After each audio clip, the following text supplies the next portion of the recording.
Dog on TSN 1050. I do the same thing. I told you that I never would. I told you I changed, even when I knew I never could. Know that I can't find nobody else as good as you. I need you to stay, need you to stay. All right, here we go. OverDrive off and running. TSN 1050 on the TSN app, your home smart speaker, and up on TSN 4. Brian Hayes, Jamie Noodles, McLennan, Frankie Corrado in here this afternoon. How we doing? What's How are up, we boys? Staying cool, are we? I know how Joe from the Bridge is staying cool. I was not expecting to see that today. Are you talking about his hair or his gear? No, his hair or lack of hair. He has gone full Messier. Yeah, he has you know committed that? to that. Oh, yeah, I've Joe seen from that. the Bridge is full Messier today. like down to the skin type of Messier? Because I thought he had a glorious set of hair that was just really gray at like 25 years old. Was that not the case? He's right down to the wood today. Yeah, he did. He was an early gray guy, but I think he pulled the shoot on his hair a little while ago. But Really? he's what's always amazing about a workplace, and I'm guilty of it today, I got to admit, is the conversation of wearing shorts at an office. Yeah. And this is a fairly laid back place, for the most part, but people are working. Yeah. And I am wearing shorts today, and I realized on my way in, I'm like, I don't know if I've ever really worn shorts in here. I'm sure I have. But it is something, man. There's a lot of guys around here. 40 wearing degrees shorts. out. You wear cares? shorts. Wear Yeah. a bikini if you have to. It's ridiculous. We're also sitting under a desk. No one can see. No one I would know that understand you're that. wearing shorts today. I It's understand okay. that, but that's the TV audience doesn't know that. I'm saying when you're walking around, and you guys can say that, but there are a lot of jobs where you can't just have the choice to wear shorts. Like if you have to wear a suit, you have to wear a suit. If you have to wear a uniform, that's what you have to do. You can't call up and just say, well, it's 40 degrees, I'm supposed to wear. Like we live in a society here where I feel like COVID has it's changed everything, where no one has any decorum. And I'm looking at myself here. I understand that. This is self-inflicted. I'm wearing shorts. I did not wear flip-flops. I've seen those around. There's some guys cruising around, there's some flip-flops, flip-flops around. shorts, Yeah. tank tops are not far off. There's sweats in the winter. Like let's call it for what it is, man. It's There's a lot wild of scene, there's a man. lot of like loose, baggy, elasticy sweats in the winter. And as soon as it turns to 40 degrees, that just gets trimmed in half. And it's like there's the short version with the thong flip-flops, and he's out and about, and he's click-clacking in the hallway because the thing hits the And that's floor. post-COVID. Yeah. I worked here long before COVID. I never saw what I'm seeing now, man.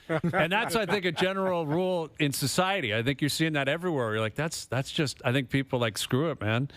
Up here, it's still 2020. I know. Up but here, it it's just, March of 2020, man. And I'm just going to kick back and relax. I think And I love it. everything's on the table except for flip-flops where you get to see the guy's overgrown toenails that are yellow and somehow They're there's a shade of around. black on them. It's and around. It's just disgusting, and they clack like animals. Like you almost clop around. You can hear the toenails hitting the floor. Like that's the disgusting part. I'm fine with it. Work is a tough environment.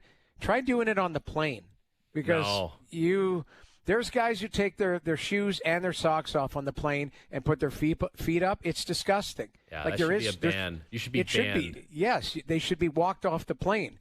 But I agree. There's a level that is expected. COVID changed it. You're right, Brian. COVID changed everything, where it's like, hey, I'm sitting at home today because it's 1,000 degrees out. My kids are home because of the weather at school and that, or else I'd be into the studio. But before Frankie COVID, and I, we came in. We have kids, but we're in here. You just relax, and we'll actually, work and care about things. I'll be in there tomorrow. Yeah, whatever. And don't stress yourself. Don't even worry about it. Put your feet up. It was 3:58. Why would you worry about it? It was 3:58:30, and I'm sitting here. I had a dress shirt on and a jacket because I just taped something with Sarah for SportsCenter. I looked at Hayes. I go, I got to change. I had one shirt with me, and I'm like, I got to get out of this thing because there's no way I'm lasting 3 hours with that on. Well, I appreciate it. I appreciate it greatly. And listen, we got a lot to get into. Quinton Richardson will join us later this afternoon. It's a weird day, I would say, around here again at TSN because NBA's done.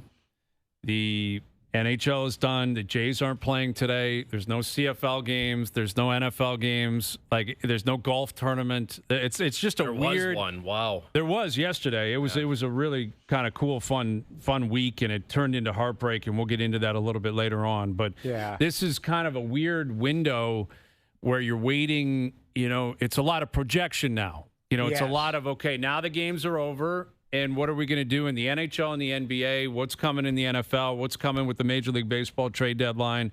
I'd call it the calm before the storm, but I can't guarantee there will be a storm. You never really know what's going to happen in the next 2 weeks. I think all hell's going to break loose in the NHL. Now, I say it every year. Every single year you say the same thing. Every insider says it too. Guys, there's something happening. You got to brace for it. It's happening. But I just feel like this year is a little bit more unique. With the cap going up, we talked about it.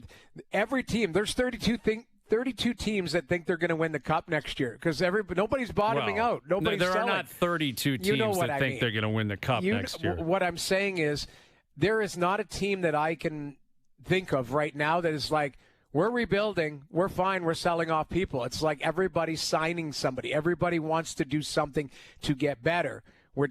It's rare. Where before, even the last couple years, it was, hey, Montreal's in a rebuild. San Jose's in a rebuild. Chicago's in a rebuild. Now, the other one, Chicago, San Jose, they're still in rebuilds, but they are trying to head north. Like, they are going to be proactive. Anaheim, another. You see Anaheim makes a trade today.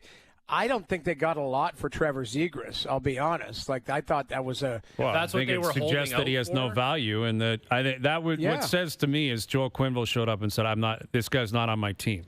So he's got to go, and he's got a reputation. Like, Zegras has got a reputation of, maybe being a little bit cocky, and the Michigan's a higher priority. Yeah, how do you think that goes with Rick Tocchet now? That's going to be interesting because for me, it's one of two ways. I think Tocchet has like the player coach in him where he wants to communicate with you, get to know you, like the whole Phil Kessel of Evgeny Malkin when he was the assistant coach in Pittsburgh. Thought he handled that really well. But there's also like the hard-ass version of Rick Tocchet who we saw this year with Pettersson. And it's like a lot of that stuff's not going to fly. So which is it going to be for Zegras? Is he going to level with him and just work with him and be patient? Or is it like iron fist right away? Like there's a new sheriff in town here. Yeah, it'll be an interesting kind of experiment there. Now, I think for Philly, like you said, they didn't pay a lot. So you bring in a guy with uber talent, man. Like Zegras is a guy with a lot of talent. I actually think Philly is a team that is absolutely rebuilding and understands that they're not very good. They're not making the playoffs, and they're going to try to find as much talent as they can, accumulate as much as you can, put it all together and hope it grows, and then eventually try to insulate it with veterans. But I don't think they're in a position to do that now. I don't think they should feel that way. Take swings on undervalued players. Yeah, exactly. That's what you have to look like when Florida, they took a swing on Bennett. They took a swing on Reinhart, Verhaeghe, right? Like guys that were at the time somewhat undervalued, maybe not to the point of Trevor Zegras, but it worked out for them. So if you're going to be a copycat league, you have to try and do the same things, I guess. And Trevor Zegras, if we go by his skill set, is undervalued based on the return that they just got for him. Well, you're right. But watching him, I think there's been some progression that has been slower than expected, right? Because he's not 19 anymore. He's 24, okay? I think there are other players and other people in his organization that have leapfrogged him from, where he should be.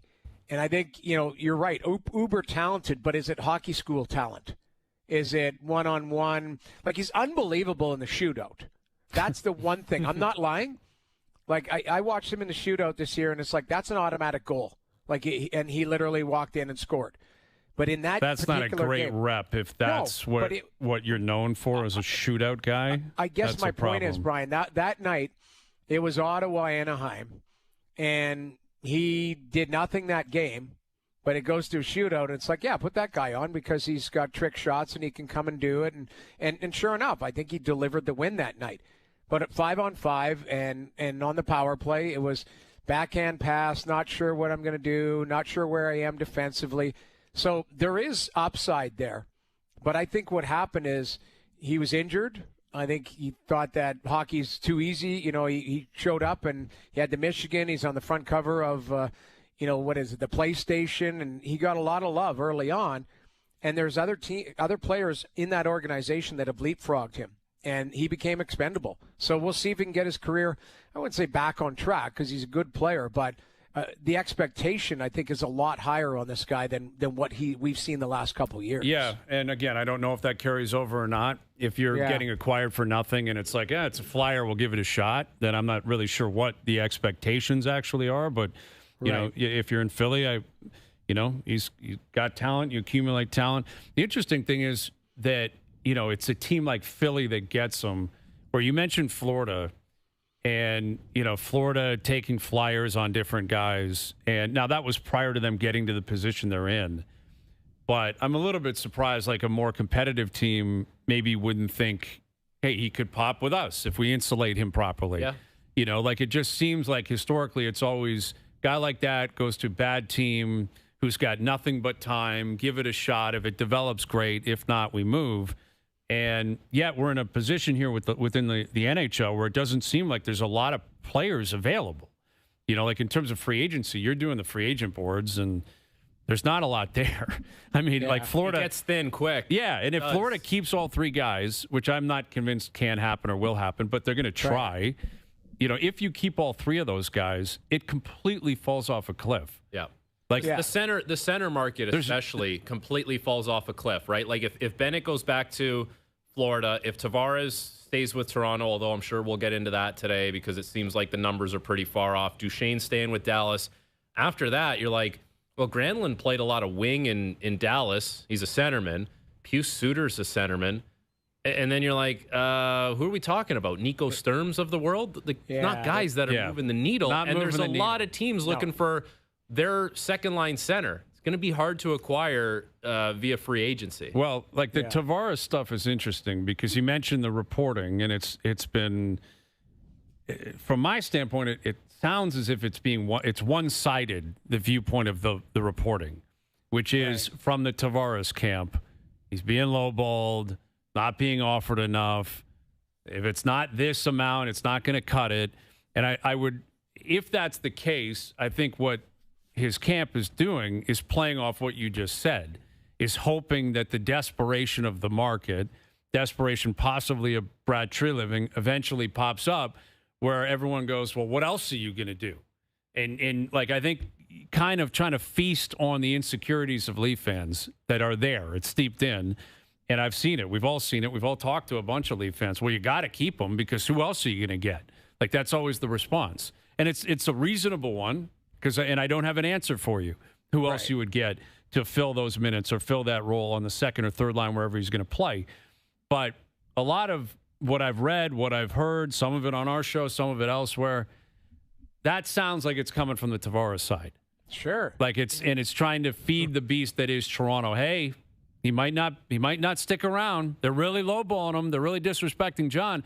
But I don't know if it's going to work this time. And I think there's a number of Leaf fans, and I would argue probably the majority that would say, then leave. Yeah. Like, then leave if you don't like it. Because I think Leaf fans, the majority of Leaf fans, not everyone, majority are kind of sick and tired of the contracts and the money and all these players making sure they win off the ice more than on the ice. And unfortunately for Tavares, I think if that's the game that his camp is playing, I think it would have worked last year. Definitely would have worked the year before. You go on and on and on. I'm not sure there's energy for it anymore. I don't think you're going to get a ton of support of people crying because John Tavares isn't getting the exact amount that he's asking for. I think you're 100% right. Not to mention that Brad Treliving is a manager that is very in touch with the league. So if it's not through free agency, which we were kind of laying out, there's going to be plenty of trades out there. That's where I think, again, maybe I say it every year, so I'm the boy who cried wolf, but I do believe there's going to be a lot of action this year. I do believe there are, there are going to be trades. And I don't know if they're going to be blockbusters, but I think there's going to be significant trades where you're going, okay, I can see, like, that's a hell of a player. That's a good player, And that's kind of what I led with, guys, is where I was saying, I don't see a lot of organizations that are putting their hand up going, we're open for business. But one that jumps out at me, and that should be, is the Pittsburgh Penguins. Like I look at and are they, if they're open for business, some really good players there you can go after and see what you can land with. So kind of starts there, and then you start looking at other organizations. Yeah, there's got to be more than just one. Well, when push comes to shove, there's going to be more when push comes to shove. The thing about this Tavares contract, like the Duchesne contract comes down, and I feel like we almost forgot that Matt Duchesne is still getting paid a decent amount of money from the Nashville Predators. But that's not right. Dallas doesn't have to consider that. He doesn't have to, but I guess what I'm saying is Duchesne is in a position where he can say, I'm happy to do you guys a favor because I got 3.5 coming in this year from Nashville. So let's talk about getting you guys a number that works for you. When it comes to Tavares, like if $5 million is not going to cut it anymore, I think if you're Toronto, you can look at it and say, we'll move on. We're not going to have our answer, though, on July 1st. Like, that's not going to be when we have our second line center iceman. Maybe it's later in the summer. Maybe we're going to start the season with some kind of weird combination of, like, Matthews, Domi, Lawton, and Kempf. And it's not ideal, but maybe you'll tread water a little bit until you get into the season and say, we can swing something now. Someone became available. We have a chip that we didn't know that we had. Like, I don't think your solution needs, if you walk away from Tavares, I don't think you need to have your solution July 2nd. I 100% agree. I would agree. And here's another element that I think is important to point out is that Brad Treliving, I think, has got to win this negotiation, quote unquote, because he doesn't have Brendan Shanahan anymore, where if you lose, everything was blamed on Shanahan, right? Everything would, if John had already, if Shanahan was still here and they worked out a deal 5 years at $7 million, everyone would have just said, Shanahan told him, just give it to him. Yeah. Not here anymore. So if you want to put your stake in the ground that you're the new guy, you're the sheriff, you're the guy that runs everything, you got your ears to the grind, everything's figured out because you're Treliving and you talk to everybody. You don't have the cover of Shanahan being the one you can blame anymore.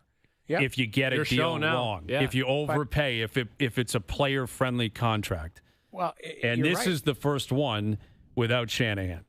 And keep in mind, that the DNA conversations, all of that, he might have made his mind up whether he likes this player, which I'm sure he does. We all do. But if he likes John Tavares, he might just say, I like John Tavares at this number. That's it. And if it doesn't fit, you go, I'm going to move past him because I've got player X, Y, and Z.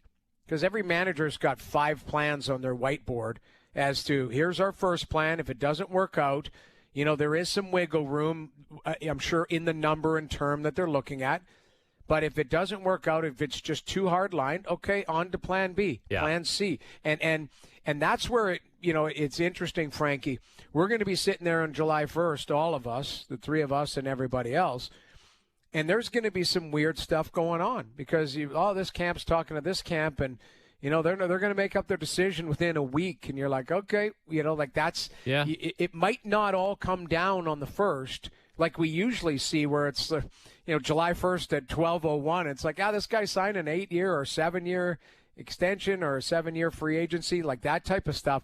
So for me, I think we do have to be open to a lot of unique things potentially happening here in the next week. I think there's also going to be some sticker shock to some of the deals that do get handed out. Like if you zone in on your guy and you get the deal done because the cap's going up, we'll look at it and be like, whoa, you're paying that guy that much money.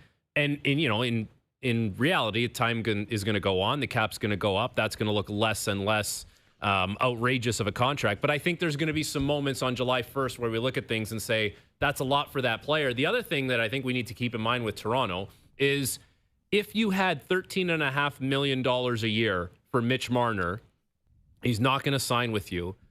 Okay, let's say you lose Tavares because you're not willing to go higher than you want to. How have you allocated that 13.5 that you had for Marner? Because chances are you can bring in 3 forwards. You can probably bring in your big signing, your secondary signing, and like a depth guy. It's not your perfect second line center, but at the end of the day, it's like you got 3 different bodies in there that you can use differently for the time being until you figure out what you want to do or who you can get. Yeah, you got to be careful though too, right? Like I understand they're going to spend, and there's always an urgency, and you're in a window, and it's Toronto, so you got to be up against the cap. I would prefer keep flexibility, keep some room, as opposed to just signing a guy to sign a guy. Yeah, because fair enough. That's my fear is like, okay, Marner's gone, Tavares is gone. Everyone's looking at you saying, how are you going to keep up? And it's like, okay, we got to get this guy. Here's a 6-year deal, and you're like, how do you give that guy a 6-year deal? Whoever that player happens to be. Right. Like, without naming anyone, but you're like, that guy's not worthy of that. Have you done your $13.5 million budget for 3 players? Like, if you could spend $13.5 on 3 guys in this UFA, do you know who you would want to? Not really. I mean, Marchand is a guy clearly that, Bennett. But again, I'm not convinced. Like, Bennett, it doesn't seem like he's leaving Florida. I think Bennett's probably going to stay. But, like, if you could give Marchand 8, could you get 4 for like Mangiapane and like another 1.5 for I keep someone? hearing Mangiapane. Like, how is he a guy that fits here? Just based on like the GM kind of knowing, and he's a worker. I think more it's just like guys that are. I just don't. Workers, I understand. I get it. I've seen his name out there. Like, Mangiapane in the Leafs. I'm like, how does that fit? I get he's a Toronto guy. Yeah. Played in Calgary. Not very big. Had 14 goals. What is that doing for your DNA change? Well, to me, I'm not convinced that's a move that makes a ton of sense. But you can't land. I guess you can't land 3 headliners. Yeah, no, I understand. One headliner, and you got to fill out the rest. Now, it's that's also a guy that fills out the rest. With the presumption that you got to move off Yarncroke, probably if you're doing that. You probably got to move off David Kampf. And you got to figure out, is Cowan a guy that's going to play for your team? And Kampf's got to go to you can't buy, it costs more to buy out Kampf than it would to send him to the minors with the variable amount. So, right.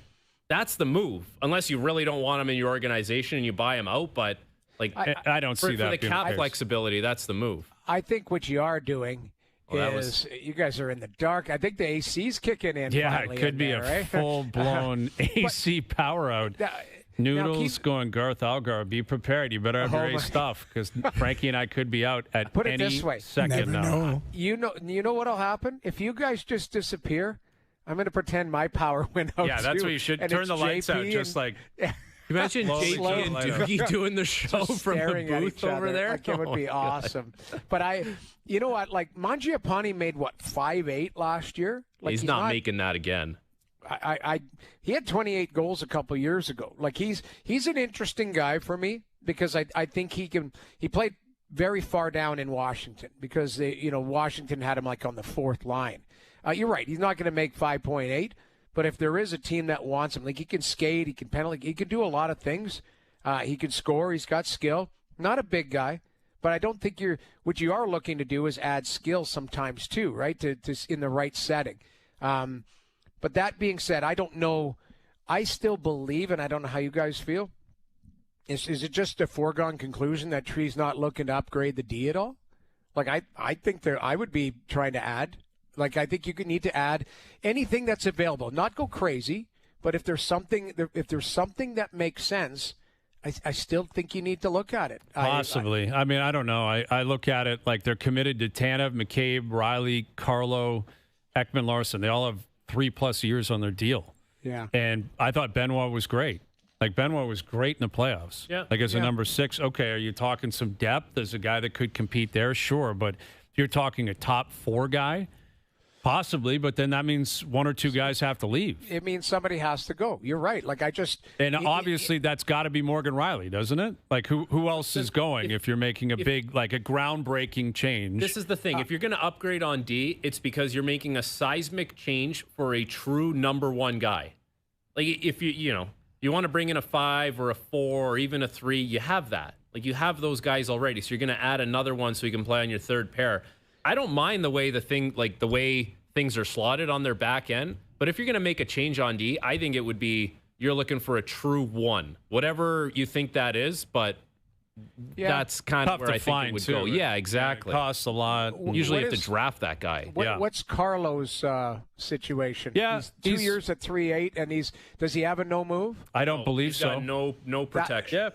That's the guy I would circle, even though, let's say, I like a 6'5" defenseman every day of the week, a guy who can, defend. And, they just traded Fraser Minton and a first, I believe, for him. I understand that, but it depends. It doesn't mean it's not the right move. I'm just saying, Right. if immediately you've decided we made the wrong call, you're also saying that was a stupid trade to give up on a center that's young that could step in and play this year. Eight-team no trade, Carlo. Yeah, He doesn't have nothing. Listen, I'm just throwing spaghetti at the wall, saying if there is somebody that had to go, I don't know who that would be. It's one of those two guys. Right. I mean, maybe Ekman Larson, possibly too. Right, 3 years, veteran guy, played pretty well. He's won. Don't know what his contractual status is. There are options. I hear what you're saying. They're not moving off Tanev. I don't think McCabe's deal's just kicking in. They're not moving off him. Yeah, Riley controls his own destiny. Riley controls his own destiny, exactly. I think it's just, it's interesting, listening to managers and stuff like that. Although Stan Bowman was like, nope, defense is fine. We're not doing anything. You said happy there. He said goalie and forwards. Yes. So, I mean, if somebody drops in your lap or if there's a deal that makes sense, I think you always have to be looking. And that's kind of where my point is I don't think you close off anything if there's a multiplayer deal that you can pull off with a team, then you're always looking to upgrade. That's the way I look at it. Yep. I think that's valid, and I would guess that probably is on the table. Yeah.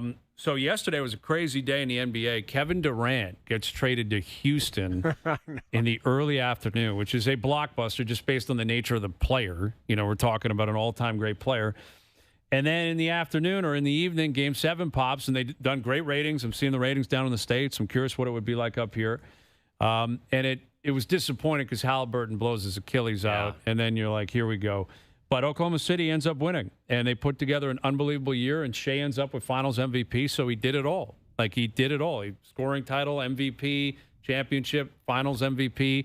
Only Jordan, Kareem, and Shaq have ever done that. Mount Rushmore stuff. It's a Mount Rushmore type season. Mount Rushmore type season, and it's the guy from Hamilton. It's unreal. It's incredible. Yeah, Hamilton, so cool. Ontario. So could have been a little. They could have celebrated a little harder, don't you think? Yeah, we'll get into the weird celebration not only after the game on the court, but also in the room. Rachel Nichols had a really good report. I guess she was in there. We'll play that, and we'll get her to tell you exactly what she was seeing firsthand. Yeah. And Quinton Richardson will come up, and he'll join us to chat about Oklahoma City, their future. Are we talking? Are they on the verge of a dynasty here themselves? What does he make of KD going to Houston? There's a lot to get into on that front. Chris Johnston coming up. Jays are off tonight, back in action tomorrow. OverDrive continues. TSN 1050 and on TSN 4.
SailGP lives here.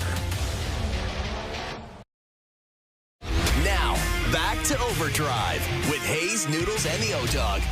Yes, she's a 360 all the way around. Yeah, that's how she rolls. Can't believe I All right, found Overdrive continues, powered by FanDuel, bringing you everything from the opening line to the final score. It's tough watching Halliburton go down last night, man. Yeah. Because he came out shooting the lights out, too. Like 3 quick threes. He looks like himself. He played well in Game 6. And you're thinking, okay, he's through it. Like the calf strain is not going to be an issue for him. Isn't that what Durant did when he tore his? Like he had some shots he made, and you're like, uh-oh. Yes. And then it went on him. Exact same thing. I was in the building when Durant went down. First quarter, I think he had 11 points. And he had a few like long-range threes. Looked great. And same kind of thing, man. He tried to juke a guy, move left. Boom. His Achilles is done. And it felt like that was the game. And in the end, Oklahoma City ends up winning, and they take home the Larry O'Brien. And to chat about it, we're joined now by longtime NBAer. You see him on ESPN all the time and host of the Knuckleheads podcast back on Overdrive. Here is Quinton Richardson. How you doing, Quinton? I'm good. Thanks for having me. Yeah, thank you for doing this. So if Halliburton doesn't get hurt last night, do you still believe Oklahoma City wins that game? I mean, you never know, but I do. I do think they still figure out a way to weather the storm. That crowd was unbelievable at home. I felt like, as they did, the Thunder played better. Their reserve guys, Chet and everybody, they played better at home. And I felt like that hated to see Halliburton go down, man, like that. Hate to see anybody go down like that in this situation. Prayers up for his speedy recovery, but I still think that OKC would have been able to pull that off. Is Shea the face of the NBA right now, or is he sharing it with obviously multiple players? Yeah, I think it's still being shared, but I think right now he's put himself where he's in that lead spot. He's gonna be, featured this summer after doing the things he did with, all of the MVPs hadn't been done in 25 years or whatever, and scoring title MVP, Finals MVP, and NBA championship. So I think right now he has the upper hand on anybody else, because even when those other guys had won MVPs previously, they hadn't done it in this fashion. Their teams weren't as dominant, and they hadn't clean sweeped all the awards the way the SGA did. So I feel like he definitely has a one-up on everybody, even though he's it's kind of, so to speak, a shared face of the league. But I think, he put himself in the forefront of all of that right now. And he got to the line 12 times last night, and he was effective shooting from the line like he always is. But there is that narrative surrounding him, and we take that personally because we love Shea up here and everything that he brings to the table. But he's been labeled, a free throw merchant, a foul merchant. Where do you stand on that discussion surrounding Shea, that the whistle seems to break his way a lot? Cap. Like, you go look at any historically great scorer or anybody that was a scoring leader in the NBA, they got to the foul line. Those guys, that's part of being a bucket, knowing how to get to the foul line and knowing how to, make your opponent bite on your face and go for your moves and get them out of place and get them in the air and different things. That's all part of being a bucket, man. You can't name anybody. You go look back at Iverson, Jordan, all of those guys, they all got to the foul line at an extremely high clip. Last night during the game, and especially after the game, you start seeing the old graphic of the Paul George trade get thrown around, and of course Shea was involved in that. Like, when that trade happened, did you think that it would be this consequential, that Shea Gilgeous-Alexander would be, the face of the league, the MVP, and have a Mount Rushmore worthy season in the NBA? Nah, never. I mean, you never think that that this would turn out this way. I definitely don't think, the Clippers in doing that trade felt that he would be this good. I don't even know that he felt he would be this good. It's just one of those things where, the kid just kept putting in the work and kept putting in the work, and before you look at it, he's moving up, and now he's had 3 consecutive years leading the league in scoring, averaging over 30, and he has arrived, man. This is what happens when you put in the proper amount of work and the preparation, and you get the opportunity and you seize it.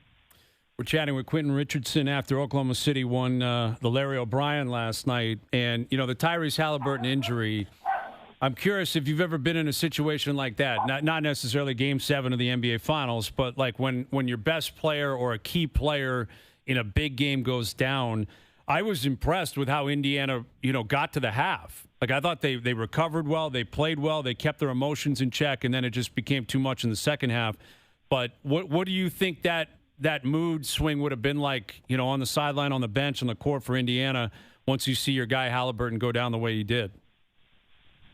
I related to what Obi Toppin said, man, in his post game when he was just saying how, he couldn't speak for everybody else, but it impacted him. Seeing him go down like that, he felt like that kind of took him out of his game, and you can't control that. Some guys can continue to play and block things out. Some people is right in the forefront of their mind, and it's impacted him. I appreciated his candidness and his honesty in that moment, saying that was what happened with him. So in terms of projecting, a lot of people are already jumping on the OKC dynasty train because of how young they are, how many picks they have. I think they got 2 first-rounders this year, 4 first-rounders next year. They've got, prospects coming who are studs. How many championships do you think Oklahoma City can and will win over the next 5 years? I don't know. I mean, I would take caution. Only because of I thought this was going to be Boston's championship. I had them penciled in they got everybody back, blah, blah, blah. I just thought it was going to be automatic. But seeing how that has played out, knowing that it's a lot of chips still to fall, KD just moved to Houston. It's a lot of chips that still haven't fell in place and things that's going to go on. So I definitely think they have the runway and they have the ability to take off and have a dynasty and get themselves 3 to 4 or 2 to 3 and 5 to 6 years and be in that conversation. But at the same time, I could see situations playing out to where they possibly won't win it next year because somebody else jumps up and gets that much better and gets on a run and goes into the playoffs and win it because the way that the NBA is structured now, we're getting what we want. It's so much parity. You haven't had 7, 8 straight years of different champions in a long time, and I think it could continue. I definitely look at OKC as a threat to go on and repeat or start a dynasty, but I think that easily they could be unseated too, just by 1 or 2 things happening, and then it's a different scenario.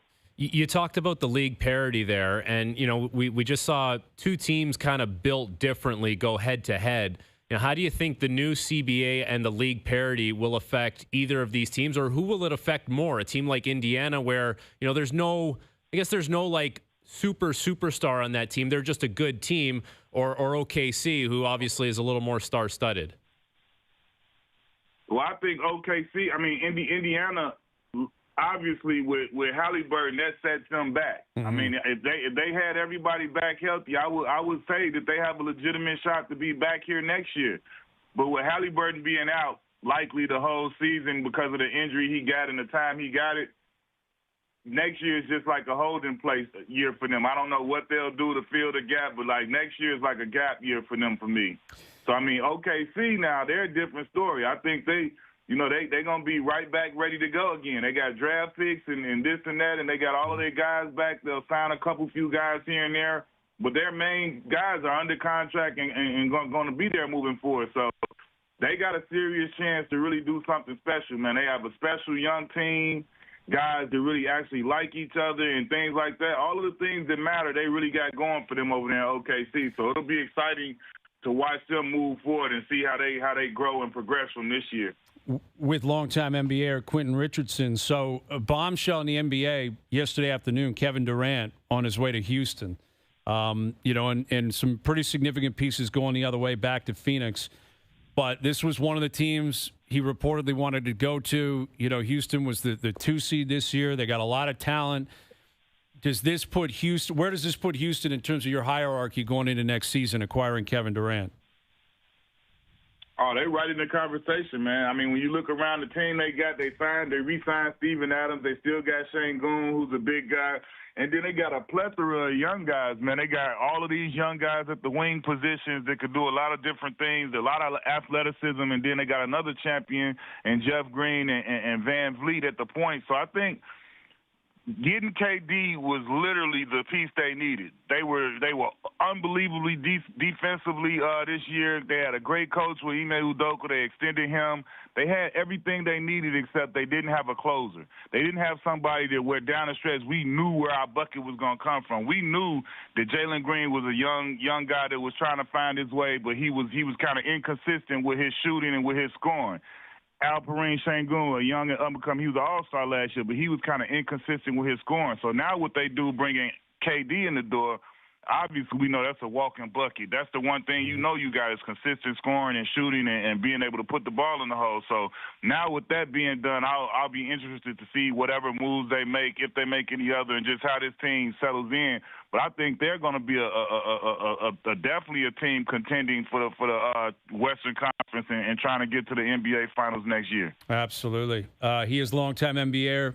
Quinton Richardson, you can catch his podcast, the Knuckleheads podcast. You see him on ESPN all the time as well. Really appreciate you doing this. I know it's a busy time of year. Thank you, and we'll do it again down the road. Yes, sir. Appreciate you guys having me.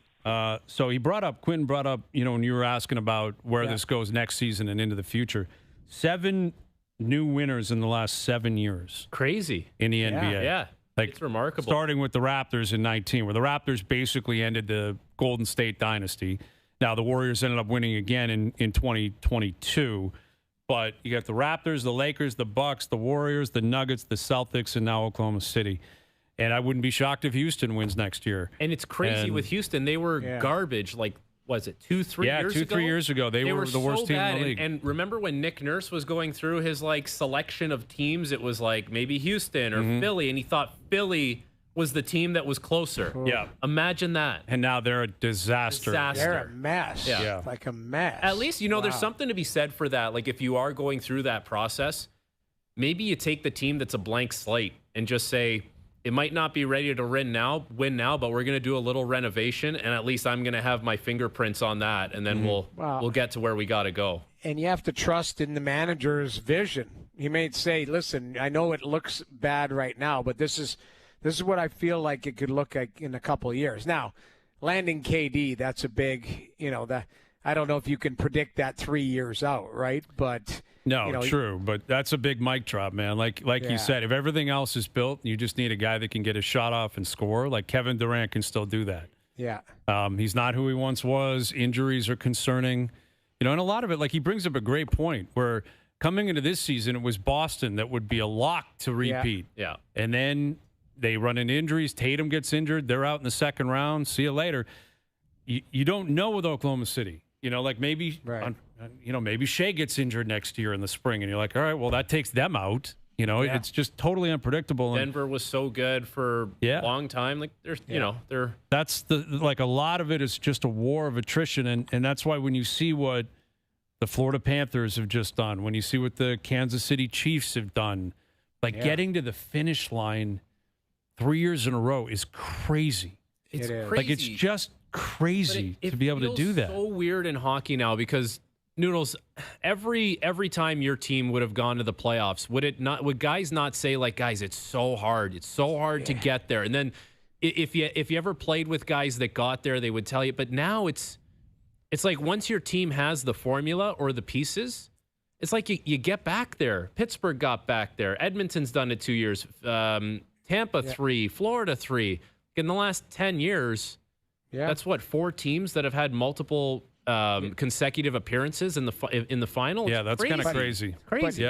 But you're right. But you can see how quickly it could change with an injury or something weird that happens.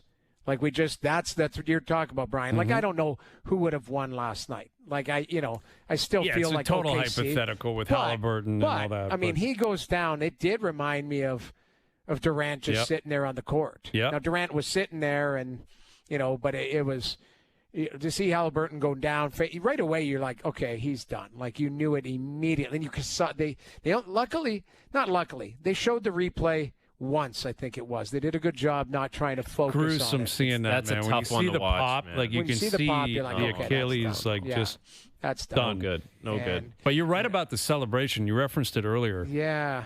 I don't know what the I've been trying to think about why Oklahoma City looked as if it was just business as usual. My only thought can be that they really truly believe they were going to win, and but like they put. You... I don't know, because on the court it was just kind of like, hey, congratulations, like they're good stuff, shaking guys. hands. Like it looked like, honest to God, it looked like the end of a game. You know how at the end of a game everybody goes and says hello and gives a hug, and that's what they were doing. Like, I know. It was barely. It wasn't bedlam. It wasn't a gong show. These guys had never. It's not like they'd done it 3 years in a row. It's like old hat or whatever. Like it just looked like they were either exhausted, which is fair, 7-game series, or they just looked like, we knew we were going to win, which is weird because there should be no cockiness to you. There's no, Game 7. Like if it's Game 4 and you're about to sweep and the series is over, and you're up by 30, then I can kind of understand. You're like, all right, we're trying to manufacture it, but it's not shocking. We knew we were going to win. How do you feel about if you win a Game 7, or I think if you win a championship, you can say whatever you want?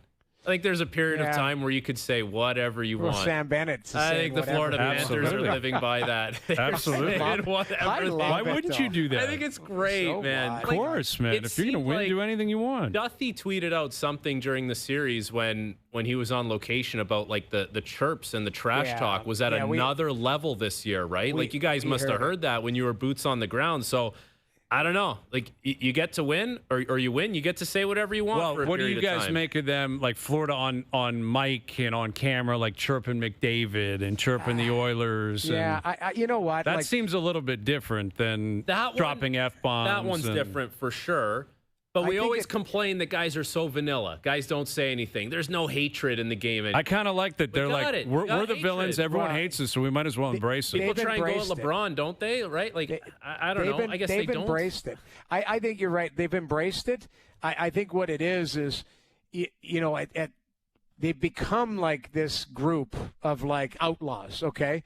And they're going to do that. And now the whole league's going to try and take them down, and it'll all be like, I even saw some of Florida Panthers Twitter, like some of their fans going, that's classless. Like, they really showed their true colors. I'm like, you're cheering a Stanley Cup winner. It doesn't matter. Like, of course, Edmonton Twitter's going nuts, which they're upset about. But in the end, it's competitive nature. I think there is some genuine hatred between those two organizations now. You play, you go to the finals twice against them.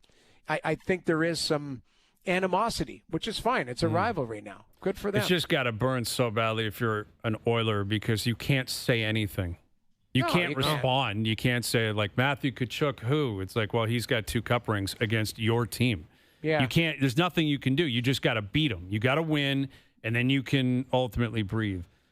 Chris Johnston in about 15 minutes. Overdrive continues. TSN 1050 and on the TSN app.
into the next hour, we'll play this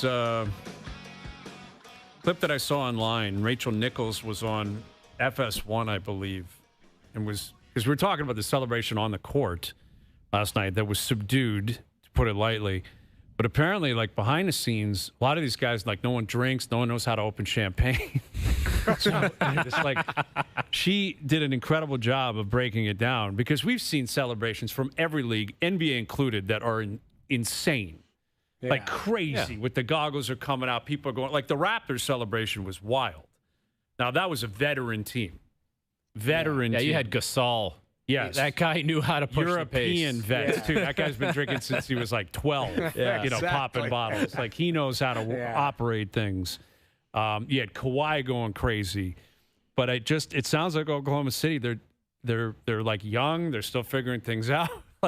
Which makes it kind of crazier that they basically steamrolled through the league this year.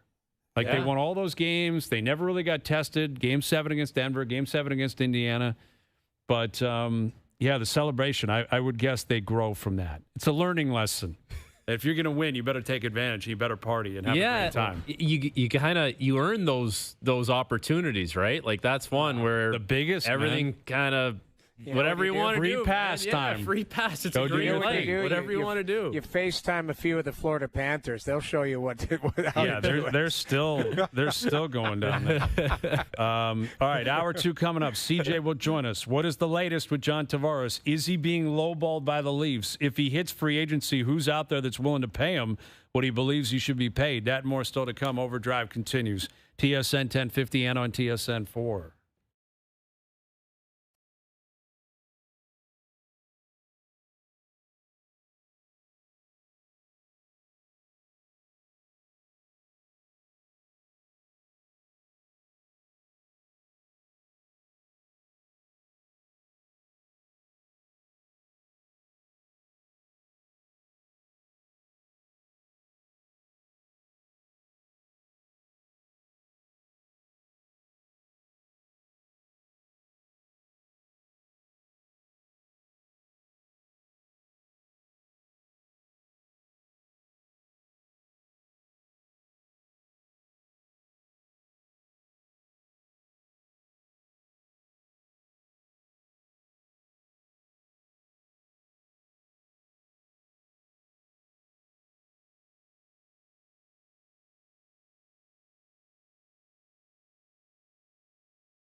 Sail GP lives here.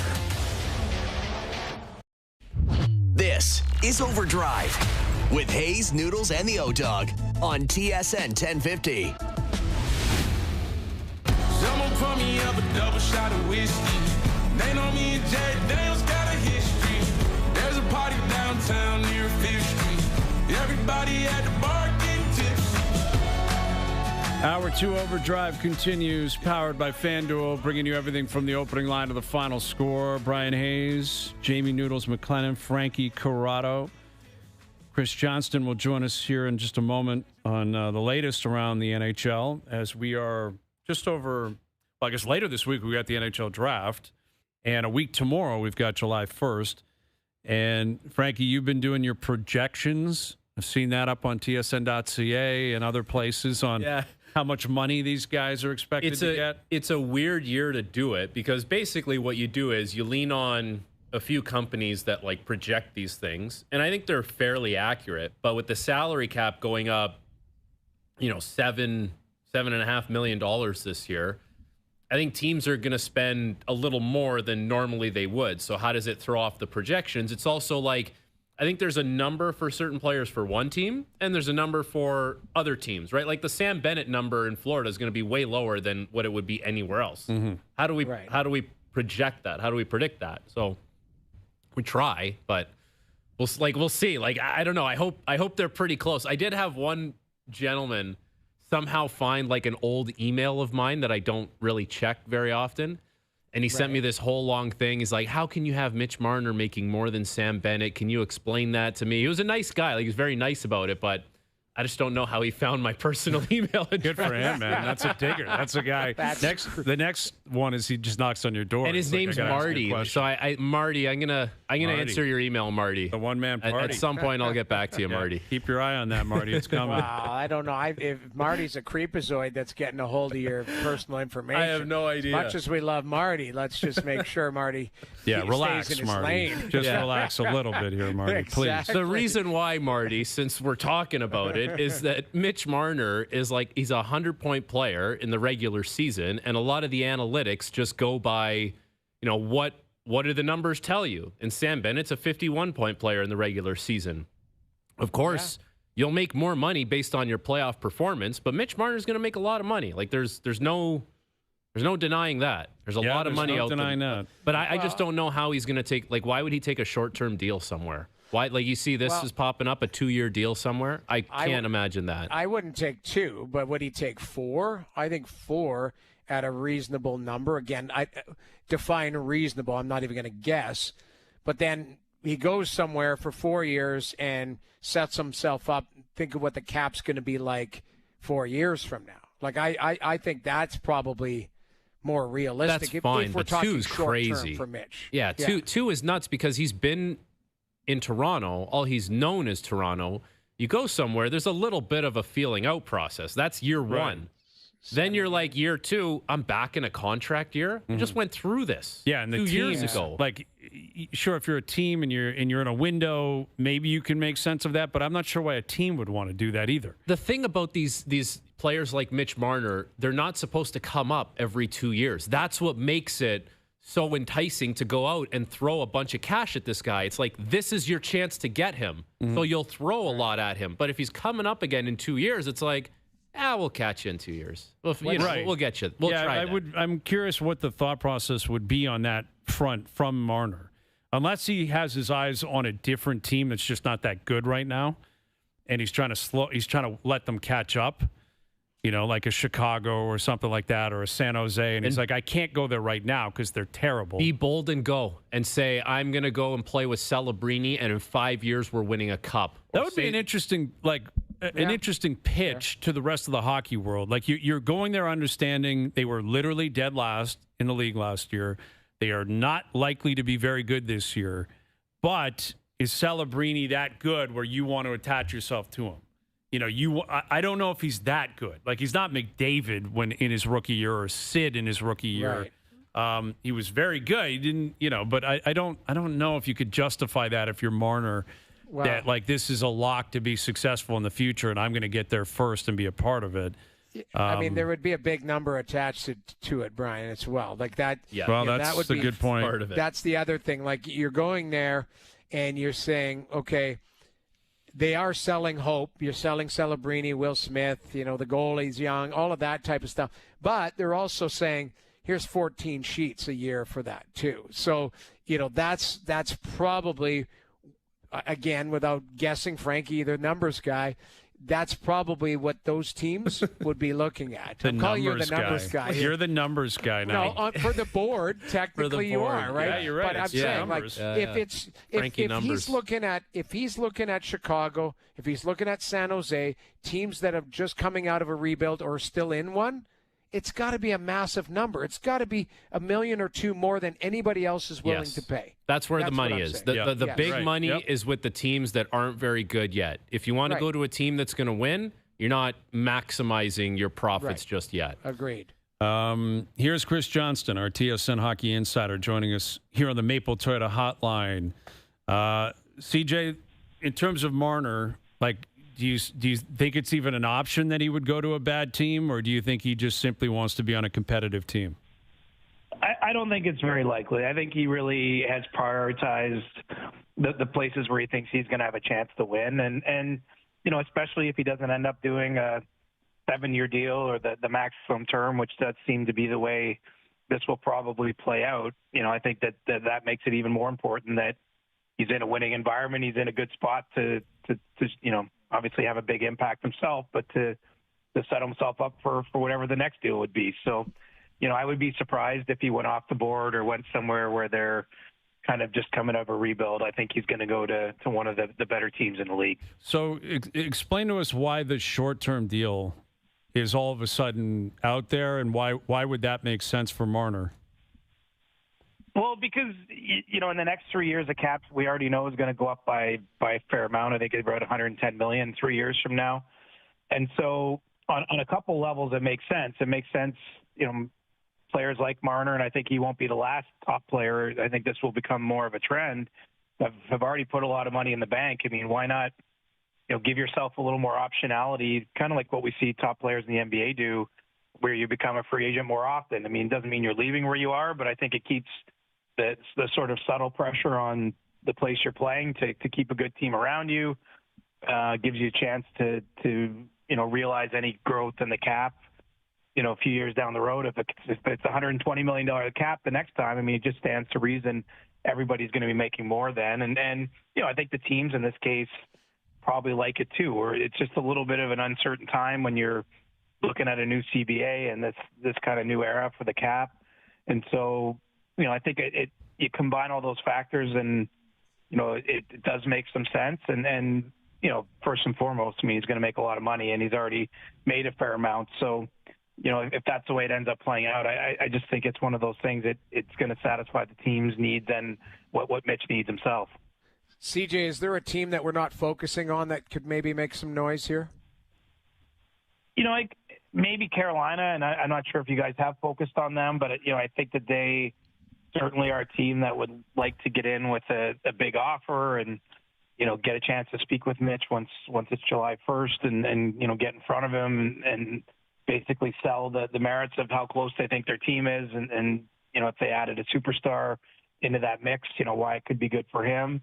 But, I don't think there's really, there's no secrets out there, right? I don't see, a team that's at the bottom of the standings being able to get in front of them. I mean, look, I would imagine someone like San Jose is going to make an effort to speak with Mitch. And I suppose, of course, that I just, interrupted what I said because they are a team that's been at the bottom of the standings, but obviously they have a lot of, young talent and they're where the Leafs were when Marner first came into the league and are looking for players to get to the next level. So I could see them trying to get involved, but I don't think that's going to ultimately be something that makes the most sense for Marner himself. And when you got a team like Vegas expected to knock at the door pretty loudly, I just think that, with the fact that they're in the playoffs every year, they've won a cup in recent memory, it's going to be hard to bypass, some of the big boys, I think, to go with someone else.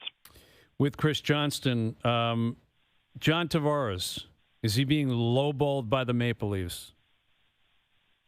I don't know if it's a low ball, but it certainly has not happened as easy as I think everyone thought it would. I mean, certainly the Leafs are in a position where it's no mystery. John Tavares has said about 202 times into a microphone that he wants to be a Maple Leaf. I don't think anything with that has changed, but, as a result from that, I think the Leafs feel they can, try to push the envelope a little bit to see, what kind of deal they can get him to sign. Ultimately, I do think he's going to remain in Toronto, even though as we sit here right now, I was told today the gap is pretty wide still from, how the sides see this playing out in terms of what the number ends up being. But, this is a player that I feel like if there's anyone the Leafs could push hard, it would be this type of guy, right? I mean, I just talked about Marner having made a lot of money. Well, John Tavares is deeper in his career. He's made even more. And, he's given up a lot in terms of, invested a lot into being a Maple Leaf and trying to help this group. He wants to be here.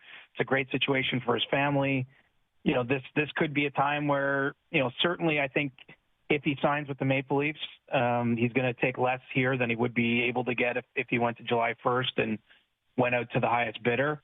And so determining how much lower than the market value is really where they're at right now that he should take. And so, the Leafs are I think, pushing that mark. And I don't blame them because in this case, every dollar saved is something they can spend somewhere else.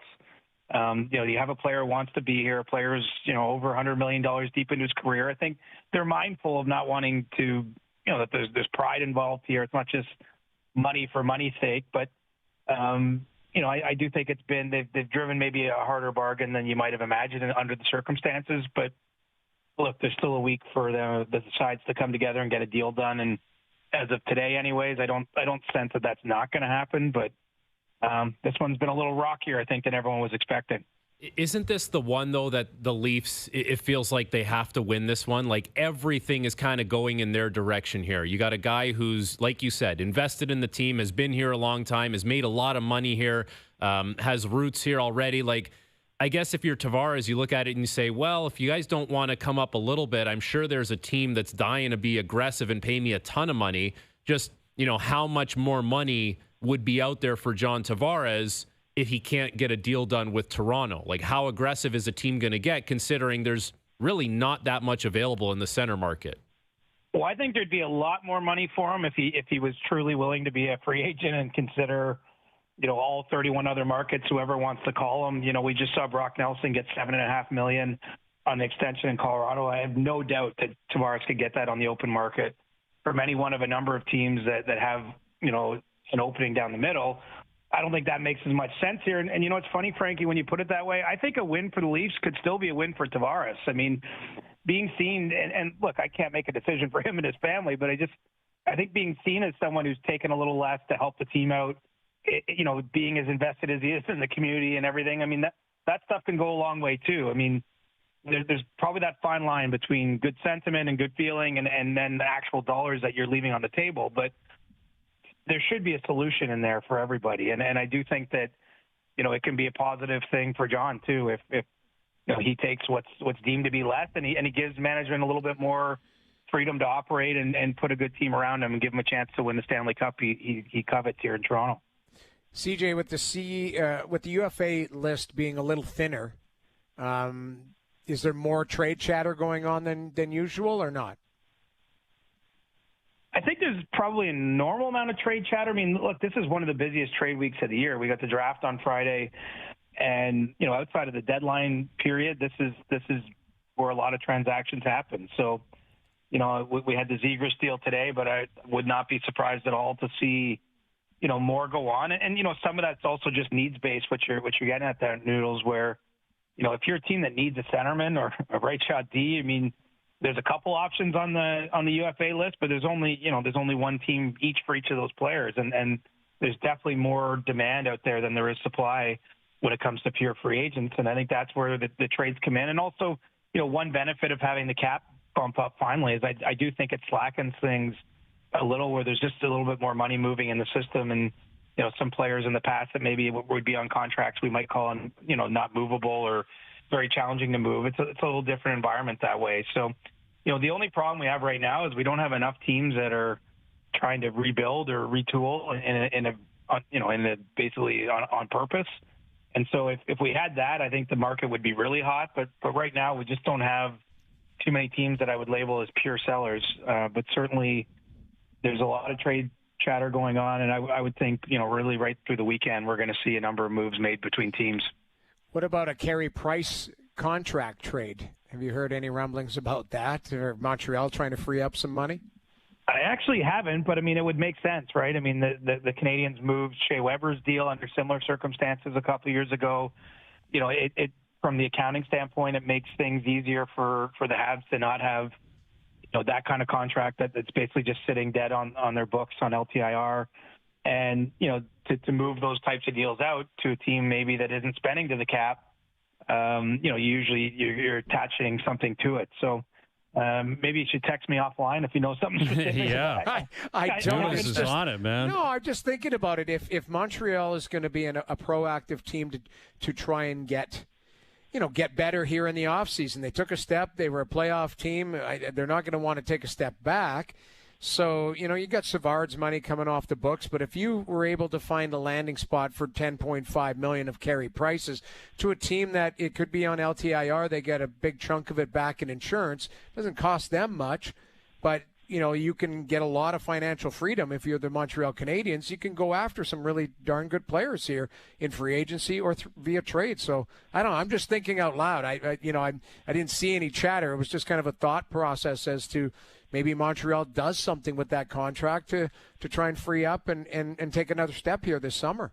Right. Well, and the other thing the Canadians have is they have 2 picks in the first round on Friday night, back to back in the middle of the first round. And I know that they've talked to teams about that. They have, a lot of prospects because of where they've drafted. I mean, they're definitely looking for players. They're looking to add guys that can help their team next season now. They're certainly trying to move out of that window where we might call them in a rebuilding mode. So, when you look at the track record since Ken Hughes took over, they've made a number of deals around this time, whether it was Newhook or Kirby Dach in past years. And I would think that they've got a glaring hole that they feel, especially after Nick Suzuki down the middle. When I talk about teams looking for a second-line center, like if Tavares doesn't hit the market and maybe think about Montreal, I mean, what are they doing behind Suzuki? I would think it's likely to come through the trade route. And so, I think it'll be pretty busy there with the Canadians in the coming days. What is the latest on the 3 UFAs in Florida, Ekblad, Bennett, Marchand? Well, they need a whole lot of Advil, I think, today after what I've been seeing on social media. Mm-hmm. Hangover heaven. Yeah. Might need one of those IV drips to get through the day today. But, look, I still am of the mind that they're not going to be able to keep all 3. I mean, Bennett, it seems like it's as good as done. Obviously they don't have a contract and nothing's done until it's done. But, really am expecting him to stay.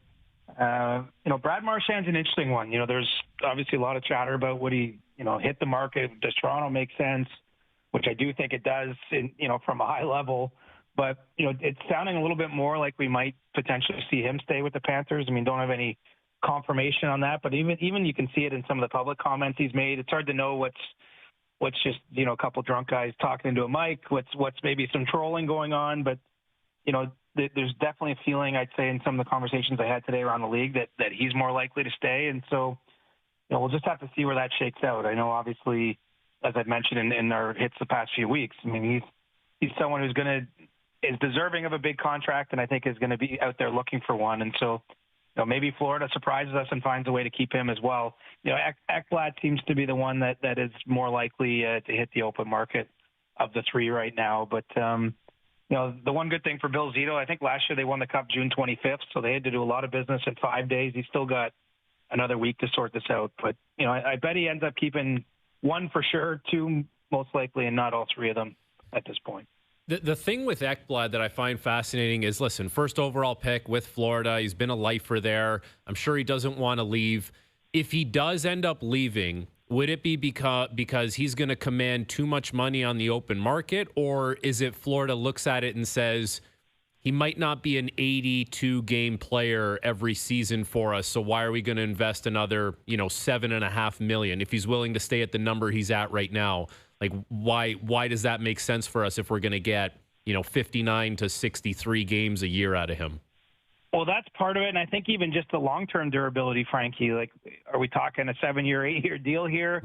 He's only 29, I believe, but there's a lot of miles on the chassis there, and so they definitely would like to keep him in a perfect world. I just think the opportunity for him elsewhere is going to be greater in terms of the kind of deal he can get. I mean, if he was willing to stay at a similar cap number and not do the maximum term, I'm pretty sure that deal would already be done. But the reality is he's just come through. He's won another Stanley Cup. He played 24 minutes a night during the playoffs for the Panthers. Obviously, in all situations, guy, right shot. I mean, there's a lot of attractive things that he can take to the open market on July 1st where, I think he's just going to be able to get a contract that's miles better than where the Panthers are comfortable paying him on this deal.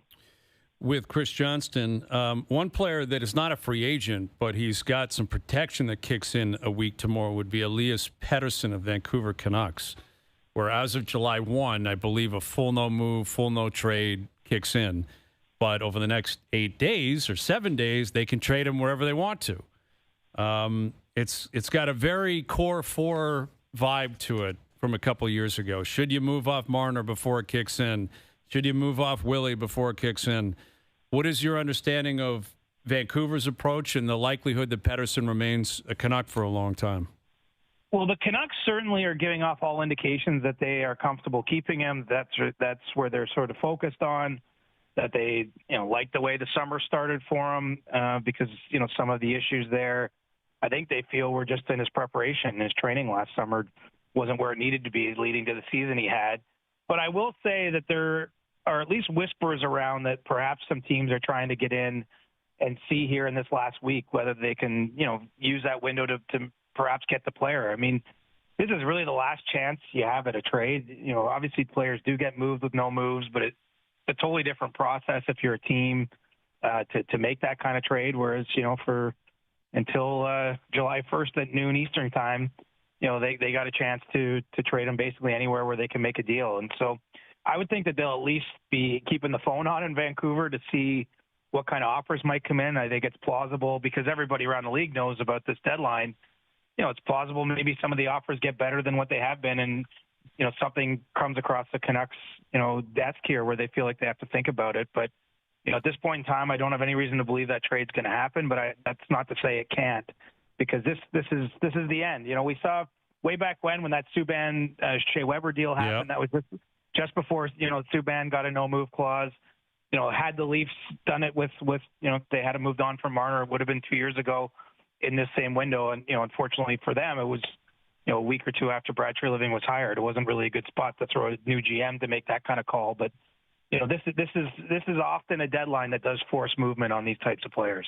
Do you think Jim Nill will be the busiest general manager leading up to the draft based on their cap situation? They have just over $2 million available to them, and they have to sign, potentially 5 players if they want to get to 23. Like, it just seems like there's not a lot of wiggle room there for a team that would likely, want to stay active and stay where they're at as far as pushing for a Stanley Cup.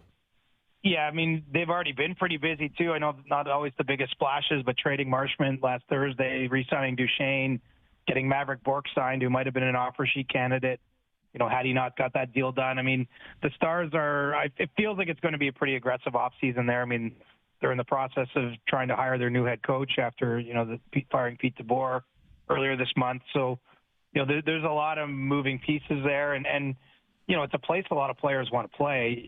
Matt Dumba's name has been out there as someone they might like to trade. Obviously, they've been gauging the market on Jason Robertson, pardon me. It doesn't mean that all that's going to come together, but it just does feel like they, because of their cap situation, but also having reached the Final Four 3 straight years and looking to get it, over the hump, that they're going to have to do something. So, yeah, Jim Nill will be busy, but I think a lot of his counterparts will be too. I mean, let's face it, we focus a lot on the Leafs here, but Brad Treliving has a lot of roster spots that still haven't been spoken for. Right, there's a lot of contracts to work out and then decisions to be made, depending on exactly what holes are there come July 1st. Well, and that's what's going to be interesting, how much gets done from July 2nd onward. You don't have to do everything on July 1st. A lot of it does happen this week leading up to the draft. A lot of it happens on July 1st. But with the Leafs, is it possible that they're going to have to slow play this, even if it's not what they want to do? It's that the rest of the league isn't willing to play on their timeline, and we may see moves kind of sporadically dropped on us throughout the summer. It seems that way. I know it's going to be bad for Pierre's, like to put the gone fishing sign up on July 2nd. But, I do think this is going to be a summer, probably league-wide with more moves, but certainly even the Leafs.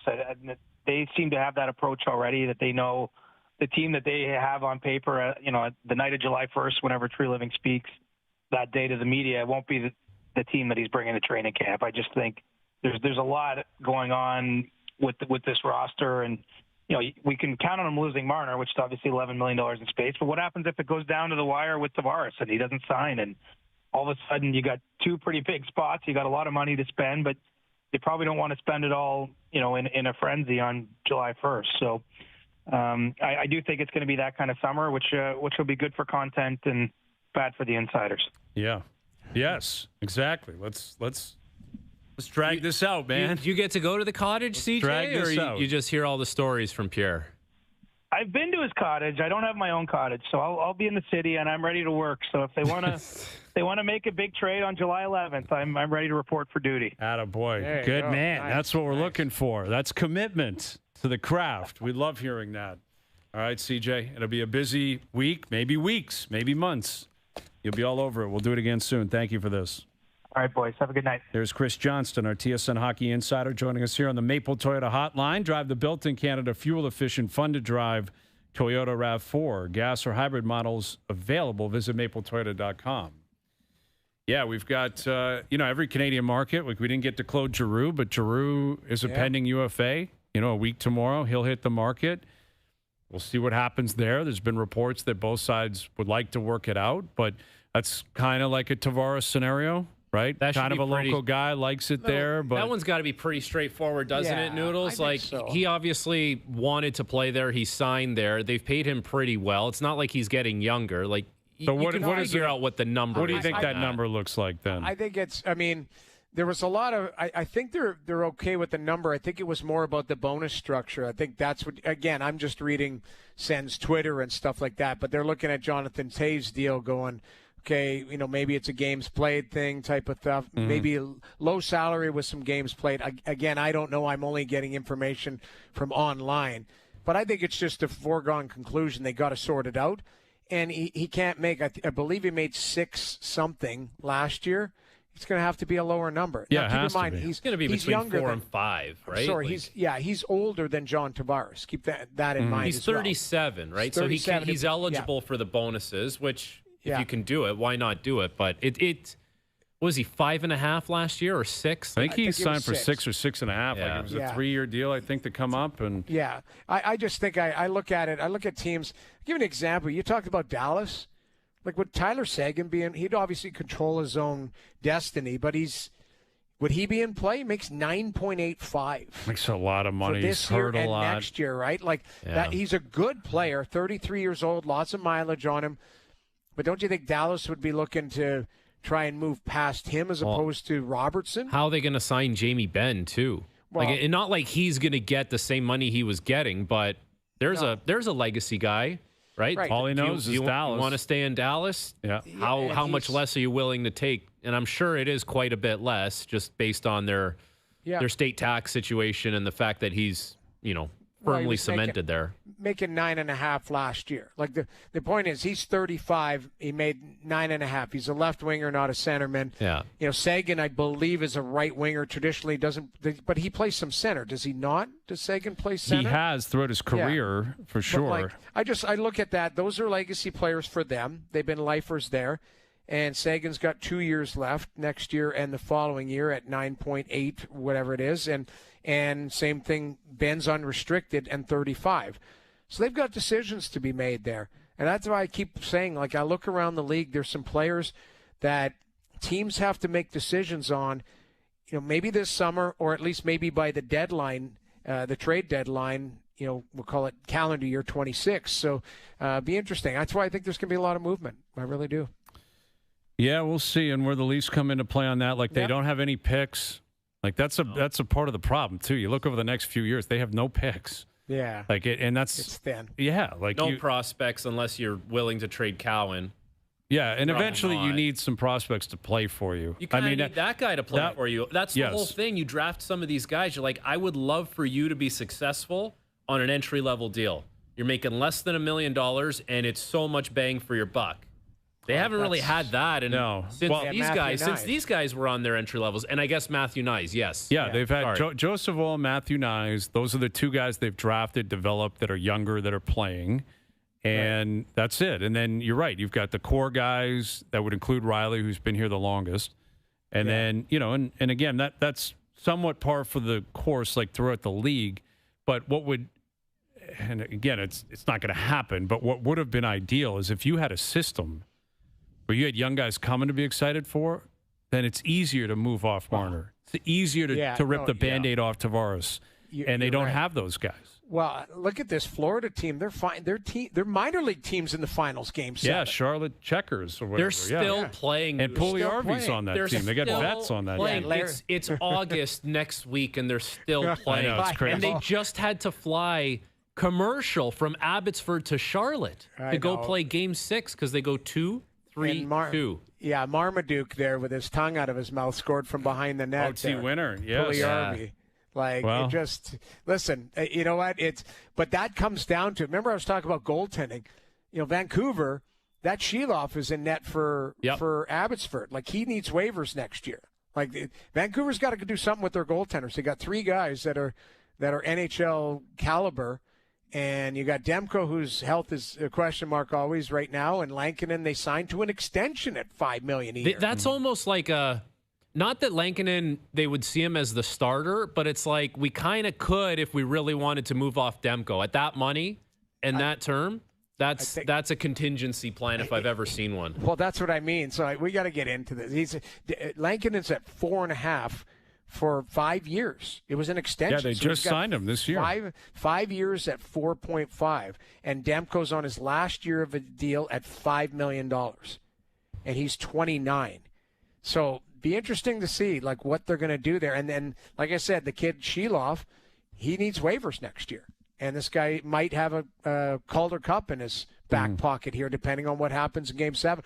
And if that's Florida's team, if they're going to have some players that push through from that team. It's very possible, for sure. And if you were really willing to take some risk, the Edmonton Oilers, would you try and pry Thatcher Demko? No, even knowing what you know about the injury, and just say okay, let's come back. We can get into that. We've got Carlo coming up. We got Scotty Vale, who he's a happy man. He's a richer man today than he was yesterday as well. Yeah.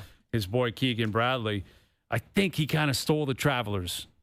Now, to his credit, he birdies 18, but Tommy Fleetwood just melted, man. Boy, man. That's your boy, guy. Top 10 Tommy. I love Tommy Fleetwood. He's a beauty. He's a great guy, and he just completely melted. There's no other way to describe it.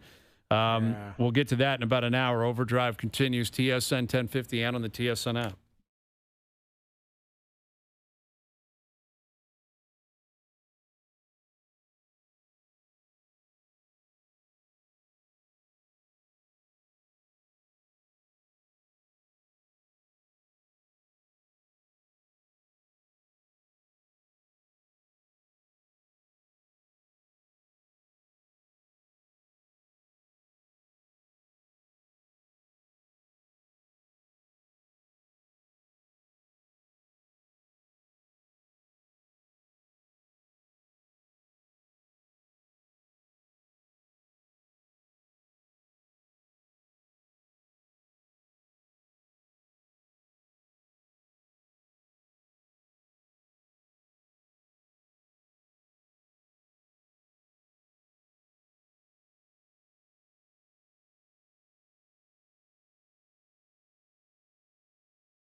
Back to Overdrive with Hayes, Noodles, and the O-Dog.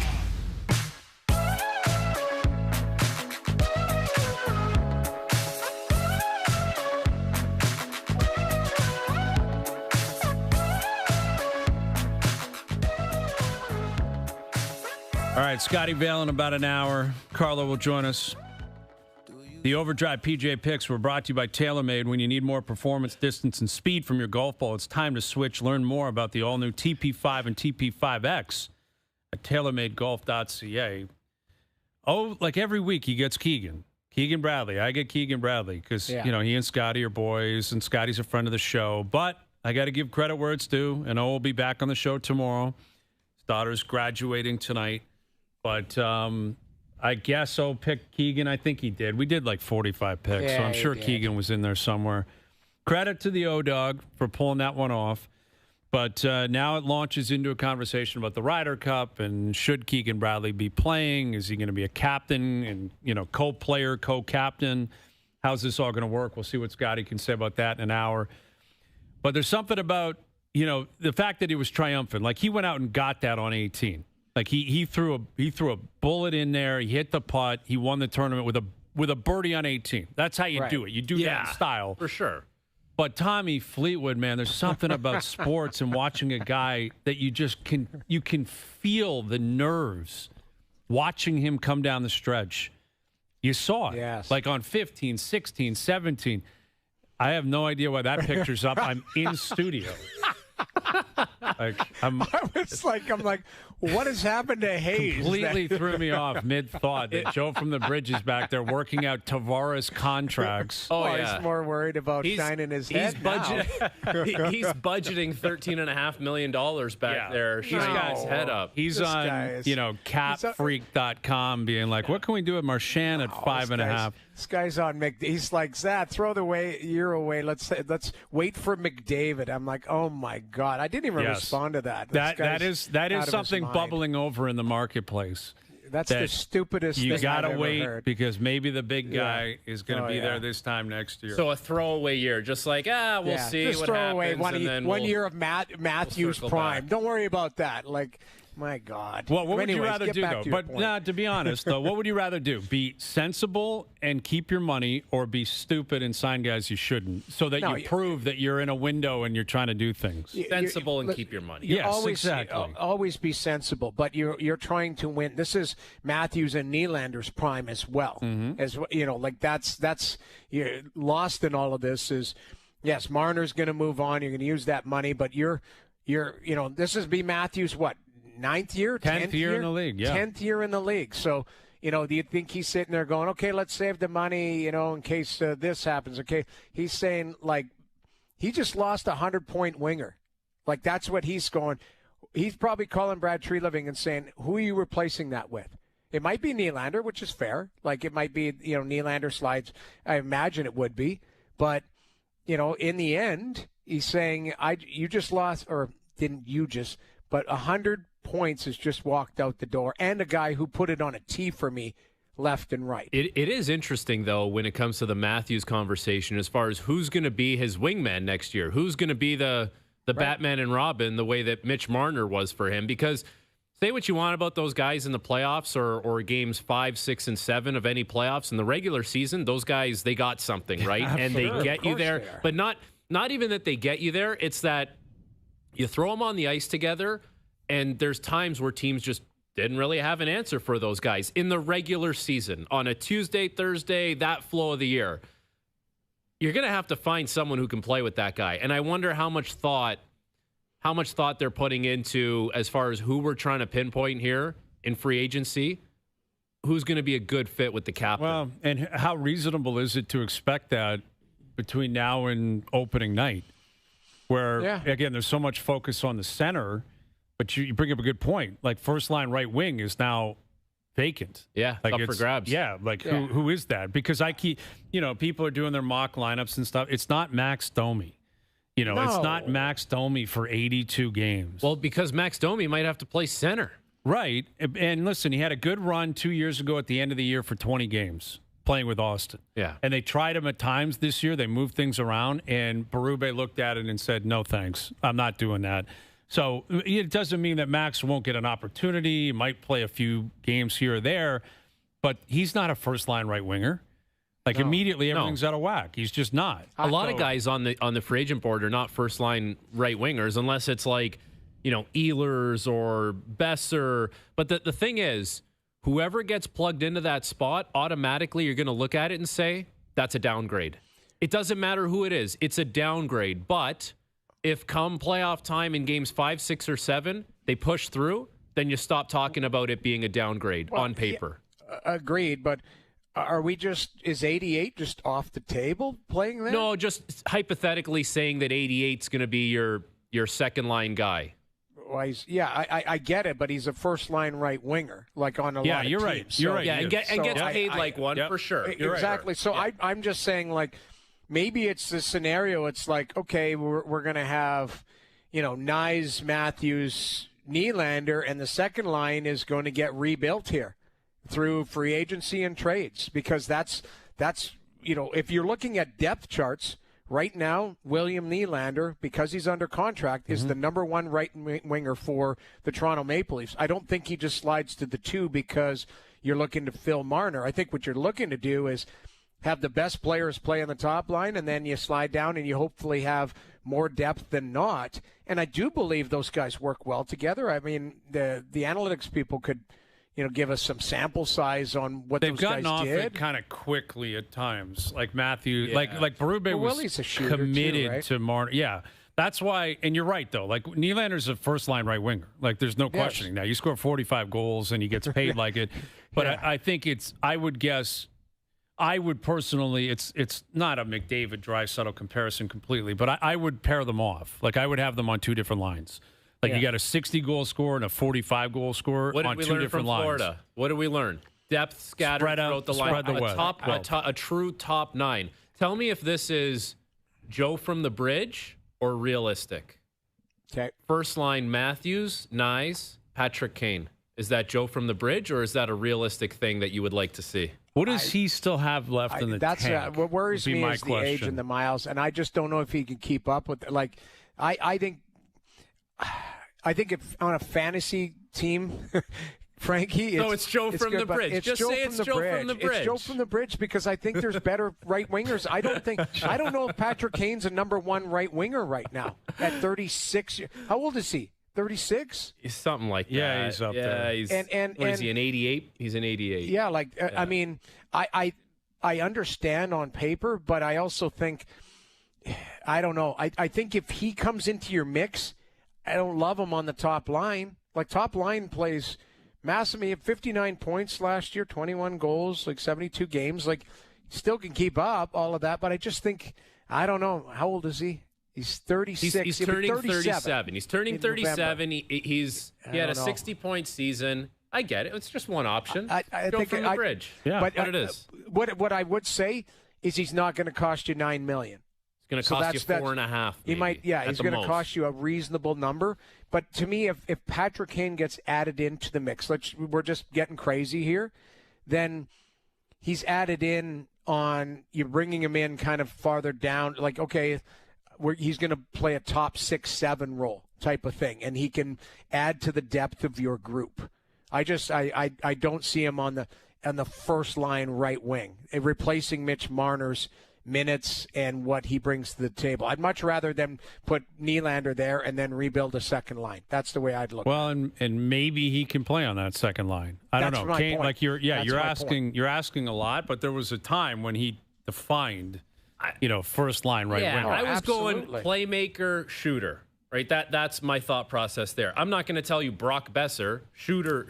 Yeah, Besser's not an option. I would think Ehlers, but even Ehlers is not like a crafty. He's a speedy guy. Like he's a good individual one-on-one guy. Like I'm trying to think who's a true distributor who can play with Austin Matthews that would be available. Well, that's why I think I said Patrick Kane. Yeah, and that makes sense. You know what? In theory, too, Frankie, Matthews. I think Kane is not a mentor, but an idol of Matthews. Patrick Kane, like, Showtime. If you can put Patrick Kane in your lineup, I say you do it. But I just don't have him penciled in for 82 on the top right line, top right wing. Mm-hmm. But could he be, in 40 of those games, play with Matthews and be a power play guy absolutely. Like, I'm not saying do not go for him if he's available or you want him. You were hypothetically putting him on that first line on the right side. Yeah. I'm saying if Patrick Kane you wants to come to Toronto and you can find financial, a setting for him and not a crazy term and all that, have at it, because you want skill. And a guy like Austin Matthews, Matthew Knies, these guys look up to. He's a U.S. god for a hockey player. Yeah. He'd be a lot of fun. And he would play, too. Be a lot of fun to have in town. I'm not sure he wants to play in Canada. He's an American guy. All he's done is play in the Midwest. And I'm not convinced he would be open to the idea of coming here. There's guys that want quieter locations this time around, right? Like Ehlers is coming off Winnipeg. I've heard. You see it on Twitter. He wants to go somewhere quiet, maybe. Well, here's again, getting crazy. I don't think it's possible, but what about a guy like Troy Terry? Troy Terry's a hell of a player. Anaheim, I don't know. I don't know why he would be available. He's their best forward. I think he is too. He's 27 and makes $7 million a year, I believe. But I think he's a hell of a player. And you hear whispers of like, okay, what is Anaheim doing? Reshaping. I don't know what they're doing. But if for some reason they got crazy and tried to sign Mitch at a huge number, there would have to be some guys that go overboard, right? The guys who make money. Mm-hmm. Like I'd be looking at that, trade scenarios. I'd be looking at Pittsburgh and players like that. There's Raquel and Rust, right shots that are good players and still have game left at 32 and 33 years old. That's where I'd be snooping around. I agree. Yet that's going to cost a lot until the Leafs have it. If you don't have much of a farm system and no picks, that's the thing, man. I don't know how Tree Living pulls this rabbit out of a hat. Maybe it's Nick Robertson. Maybe it's guys like that. That's that not need getting a you Brian Rust or something. No, Troy Terry. I agree. Ultimately, it's Easton Cowan is what it would have to be. In Pittsburgh in particular. Knies, that's who people want. Yeah, right? Exactly. And are you comfortable doing that? I'm not sure they are. No. All right, Carlo will join us in about 20 minutes. OverDrive continues, TSN 1050 and on TSN 4.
Now, back to Overdrive with Hayes, Noodles, and the O-Dog. Let's get down to business. Give you one more night to get this. All right, don't forget, TSN 1050 wants to give you the ultimate iHeartRadio experience this summer at Osheaga Music and Arts Festival in Montreal. Just listen to TSN 1050 on the free iHeartRadio app for 10 minutes every day. Click enter when prompted, and you're in the draw. You'll see Olivia Rodrigo, The Killers, Gracie Abrams, and more with Gold Weekend passes. Plus, we'll hook you up with travel thanks to TripCentral.ca, a 4-night stay at the Montreal Marriott Chateau Champlain, and $500 spending money. Listen every day for more chances to win. Yeah, it's a great giveaway, man. It really it's a great giveaway. And I was talking about doing a big road trip last week. We've already changed plans on that. Oh, no. Oh, really? Yeah, we went for a ride this weekend. We said we're not doing this anymore. You drove downtown from where you live, and you're like, absolutely not. We're Exactly. not doing this. Like, we'll go to softball, a 20-minute drive. We're like, we're not doing that. We're not going to Halifax and back. That's not going to happen. Oh, man. That's all you need. love it. You know what it's like. 2 kids in the back, 1 drive. We're like, yeah, we're not doing that. We're going to do a roadie, but it's not going to be as extensive. Yeah, fair enough. Going to keep it more on the rails. Like maybe Quebec City and then Button Hook and make our way home. Yeah, that's still pretty significant. That's enough. roadie. That's enough. It's a good roadie. Yeah. It'll be a good Yeah. road trip. But the idea of like a 13-day Griswold vacation all through the East Coast, No, not happening. we called an audible on that. No Audibles have been called. Final hour coming up. We've got Scotty Vale, Carlo, Something to Chew On, brought to you by Boston Pizza. We'll do that next.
Oh, she's cranked up the speed dial. She's secured another break.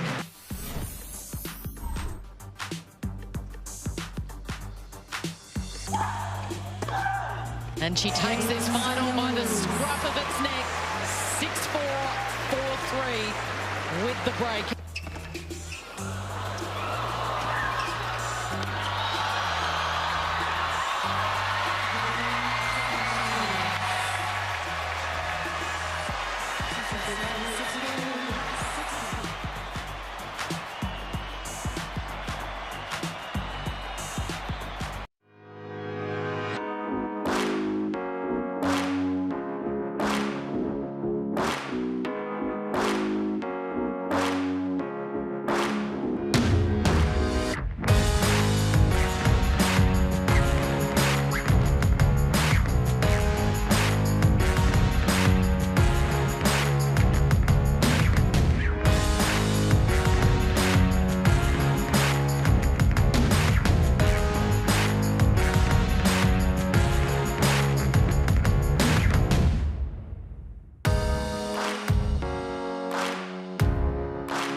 It's nation against nation. And look how close they are. In a global race for sailing supremacy. Oh, my Lord, disaster. Sail GP lives here. This is OverDrive with Hayes, Noodles, and the O-Dog on TSN 1050.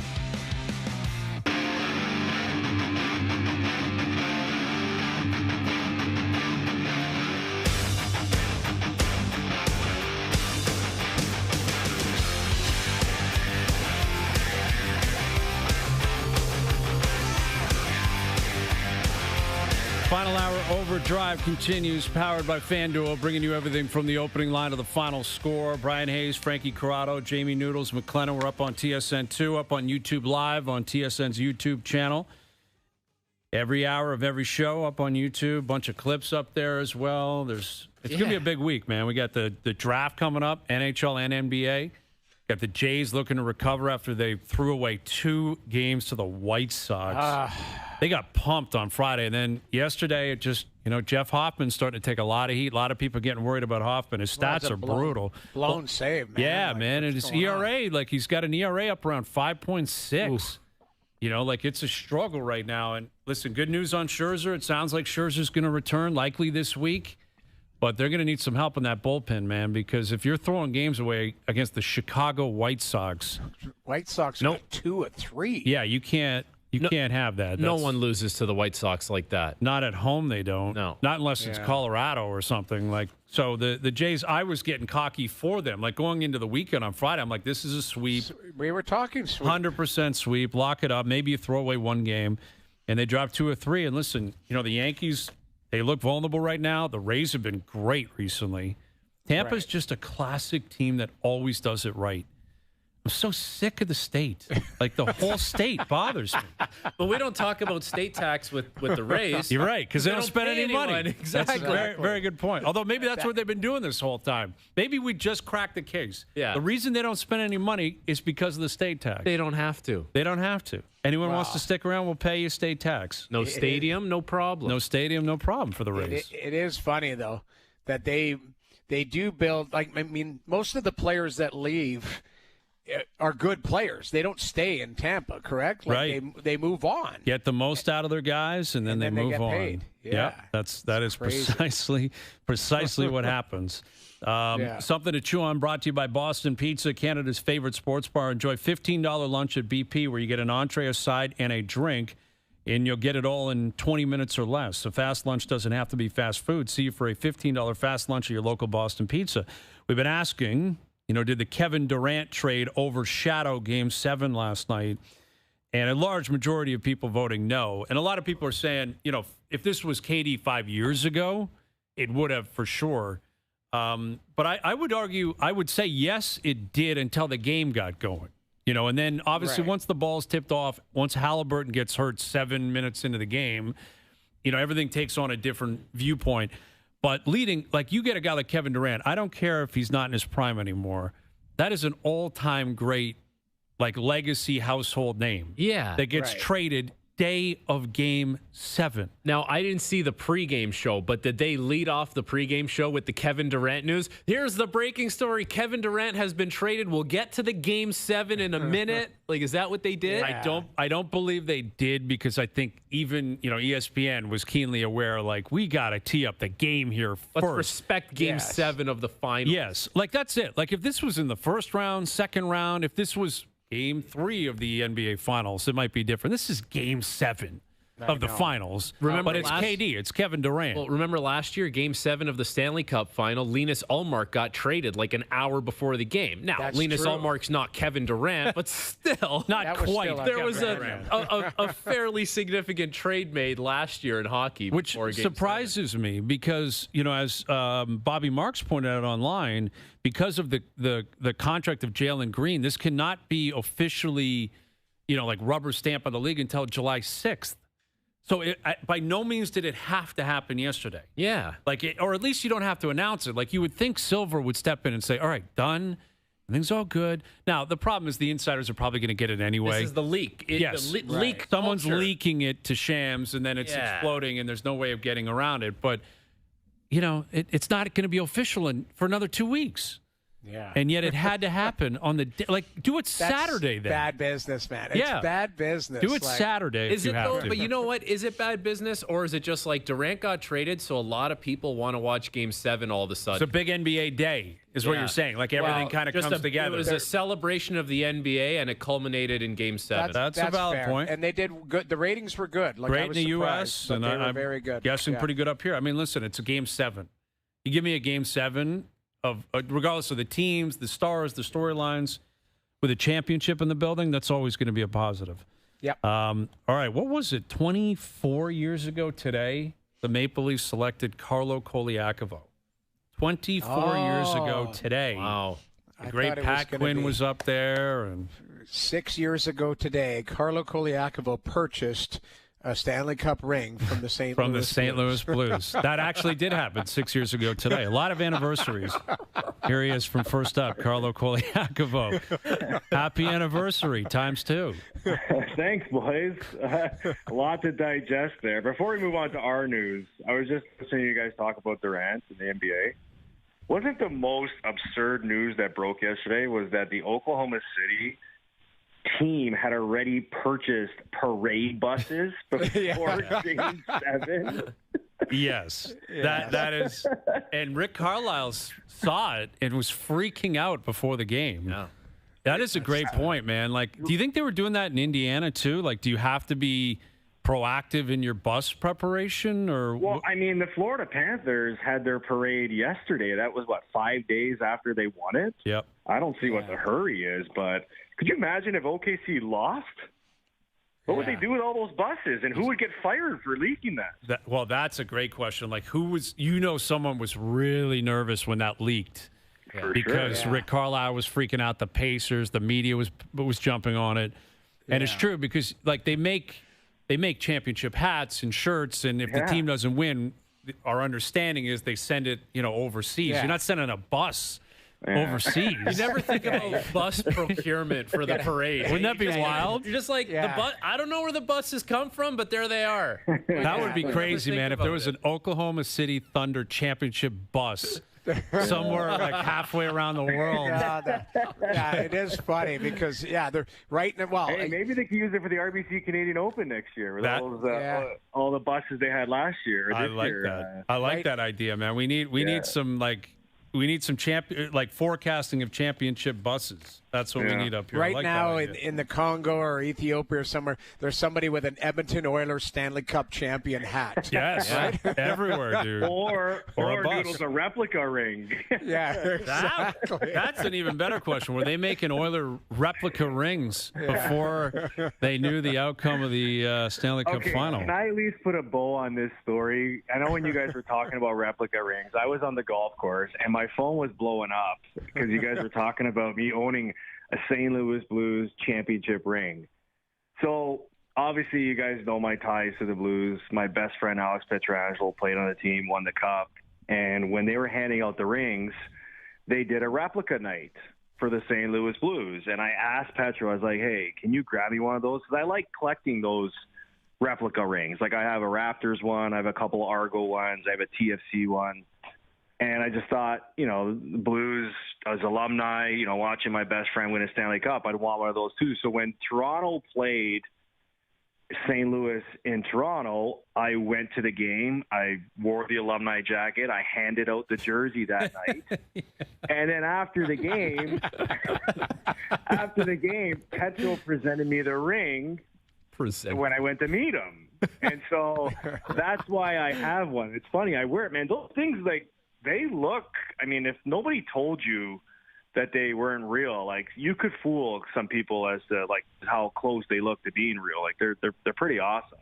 So yes, that's why I own a St. Louis Blues championship ring. That picture is the most Carlo Kolakavo picture of all time in a Leaf alumni jacket with a Blues replica ring, probably a pair of like Sabres shoes that they gave out back in the day. Sure. Flyers, underwear. A Flyers bag on the side that you used. I love it, man. All right, well, that's good to know. We got to hook up Noodles, man. We got to hook up Noodles. Noodles is playing coy, but he wants one of those rings, man. I do not. I've been, listen, that's 2 years in a row that the Panthers have won. That's right. You're an alumni. A lot of my friends, yes, were on that or in management and all of that type of stuff. I barely get invited to the cup parties, but I mean, in the end, I don't need I played 9 games for their organization, backing up Louis that played 100 that game. It felt that Louis year. should Felt get you like one for sure. Yeah, Louis owes you, man. Luongo owes you big time. Yeah, sure. Yeah. All right, so let me ask you this, because I think the obvious answer is Sam Bennett. If you're asking a Leaf fan, who would you like of the 3 UFAs down in Florida? It's Bennett, second line center. He steps right in, but Bennett's going to be off the table. I present to you a 3 or 4 year deal for Brad Marchand at decent money, or a 5-6 year deal, whatever it is, at decent money for Aaron Ekblad. Who would you choose if you're running the Leafs? Brad Marchand all day, every day. I mean, if you're talking about like changing the DNA, I don't care how old this guy is, 37 years old, going to be 38. This guy changes your DNA. And the reason why I say it is because everyone gets caught up in like age, and rightfully so. It's a way to compare guys' careers based on their age. But some guys age differently. It just happens. And I just think Brad Marchand is one of those guys that just is going to age differently. And you saw how he can play on a team that is built the right way, and even on a team where he doesn't have to be the best player. I think he's still got a lot left in the tank, and I think there's more people in hockey that have fallen more in love with this guy because of everything he's done since day one. I mean, he owns the belt for the best troll jobs ever in the NHL right now. I mean, the stuff that he's posting on social, thanking every team's GMs and every team's social media for certain players that helped build the Florida Panthers. I mean, he's got a blizzard named after him. I mean, this guy for me does it. And I think him in a market like this, in a locker room like that the Leafs have, I think can do wonders. So hypothetical, Carlo, but let's say the Leafs can't get Marchand because he tries to stay in Florida and does stay in Florida, and you can't get Ekblad. And all of a sudden, the headline guys that you thought you could get, you don't get. How much concern would there be on your end that the Leafs are going to see Marner walk out the door, potentially Tavares walk out the door, and not have a significant piece come in free agency? Well, it makes me very concerned. I mean, this was my hesitation of jumping on the, Marner's got to go train. Because, look, I'm all for change. I think we've seen enough of this group over the last couple of years just continue to fall short. But I think if there was change, it had to be last offseason with the guys that are potentially walking out the door because, it's a great player. And I know, everyone argues about, the Marner we watched play in the playoffs. And there's definitely an argument to be made there. But he's still a 100-point guy, and he helps you get to the playoffs every year. And if you lose these two guys and you strike out in free agency, that's been my concern the whole time. How do you improve this team losing potentially one or two of those guys for nothing when you've spent the last 6 years using every asset you have to improve around these guys? You've every first-round pick, a couple other draft picks, you've thrown top prospects in certain trades to build around these guys, and then you lose in Game 7 to the Stanley Cup champions, and you're going to lose 2 key players for nothing. And I just don't know how you – and I know, sometimes being different can help make you better, and I truly believe that. But how are you going to be different if you don't have anything 100% guaranteed in replacing these guys? Like, I would have loved if they could have grabbed Mason Marchment, and I know there was speculation that they were in on him, but you didn't get him. How, if they're not getting the guys in free agency, how are they getting better in the trade market when they don't have the draft capital? Yeah, that's where I was going to go, Carlo. In a perfect world, in a trade, if you can work it out, again, you're going to have to be creative because, Hayes and Frankie were, basically laying out. They don't have a lot of capital to work with in a trade. Who's the guy that you would circle in the league? Like, if it's not, obviously, Sam Bennett, if he ends up staying in Florida, and if it's John Tavares as your third-line center, who's the guy that you covet out there in the league? Is it Shen in St. Louis? Is it Kadri in Calgary? Is it I see. I don't think this would be the guy, but I see Colorado is getting a lot of people in on Charlie Coyle. Now Coyle's more of a 3, I think, in a good team. But who would you covet? And if you're a guy like Tree and you have to head the trade route. Yeah, I guess that it's easier to answer when you know who's available. But you mentioned Coyle. I would love to see him try to target a right-handed shot centerman. I mean, when was the last time they tried to move Nylander there? And clearly, they see him more as a winger. But that's something that could help this team, is having a guy who plays the right shot as your center iceman. But, Braden Shen would be awesome here. But they tried to do that last year, and what are you giving up to get him? I wouldn't be parting with Easton Cowan right now. No. I mean, so it's a great question, Noodles. I guess, it's all, Naz and Kadri, who wouldn't want to see him back here? I think it would maybe cost you less to bring him over because he's got more term and carries a higher cap hit, but he's still really productive. They're not just going to give him away. It's a really good question. Pius Suter's out there on the free agent market. Is that who you're going to target when everybody else leaves? Yeah. Again, we're talking about change with this team, but I've always said be careful what you wish for because, Noodles, you cover the Senators. You watch a lot of the Atlantic Division. The Atlantic Division, the teams that have not been in it are just getting stronger. And the teams that have been in these long runs, okay, Boston, they're going through a rebuild right now. Tampa's going through a retool. Florida, who knows what they're going to be, but at some point it's going to come to an end because science just takes over and says this is too much mileage on the same group of guys. It happened with every other run that we saw recently with the Kings, the Blackhawks, the Penguins, so on and so forth. Ottawa just made the playoffs. Montreal just made the playoffs. Detroit and Buffalo are hungry. Do the Leafs really want to take that much of a step back when you feel like they finally won the division and they lost the Game 7 to the Champs? So how far of a step back and how much change do you really want to make with this group? Now, some of it might not be in their hands because if Marner leaves on his own, there's nothing you can do about it. But that's going to be a challenging job for them to replace one or two of those guys when you've got a market that's thinning out and you've got a trade market that you don't really have the pieces that teams are looking for key players. Yeah, and listen, I think it's very likely Marner's the only guy that really leaves. Where if Tavares resigns, then it's literally Marner of impact players that is no longer here. Yeah. So is it possible to replace him 1-for-1? Of course not. But is it possible to bring in 2 or 3 guys instead of paying him $13 or $14 million and spreading it through the lineup? Yes, that seems possible. And again, you don't have to do it on July 1st. You don't even have to do it by opening night next year. Like I look at this, you got to manage over the course of a 3, 5, 7-year plan. They don't have a first-round pick for the next 3 years, which is very damaging. That's going to cost them at the trade deadline next year. There's only so much you can get at the trade deadline if you don't have a first-round pick. You don't want to be trading picks, 4, 5, 6 years down the road without having any idea of what you're going to be dealing with. That's how you end up in a situation like they used to 30, 40 years ago. But, Marner's going to go. He wants to leave. I think they're prepared to allow him to leave. And if Tavares returns, again, you've got both goalies, 6 defensemen, the majority of your forwards still signed. It's not that different. I'm not expecting them to just fall off a cliff.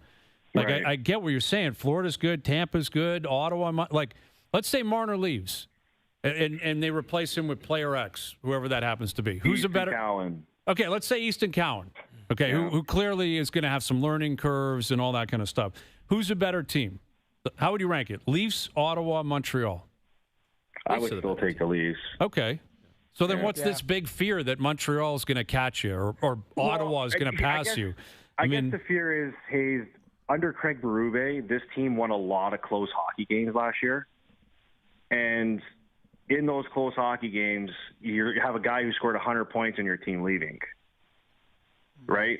So how do you make that up if your focus is to have your team play comfortable in close games?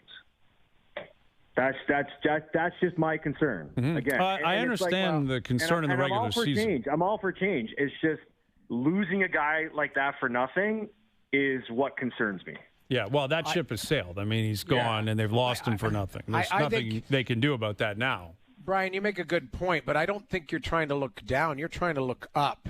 I'm looking at now. They can't beat Florida with Mitch Marner. Well, but what I'm saying is if you're right, if they bring in player X just to plug, but you still have a bottom six that is not good enough. Yep.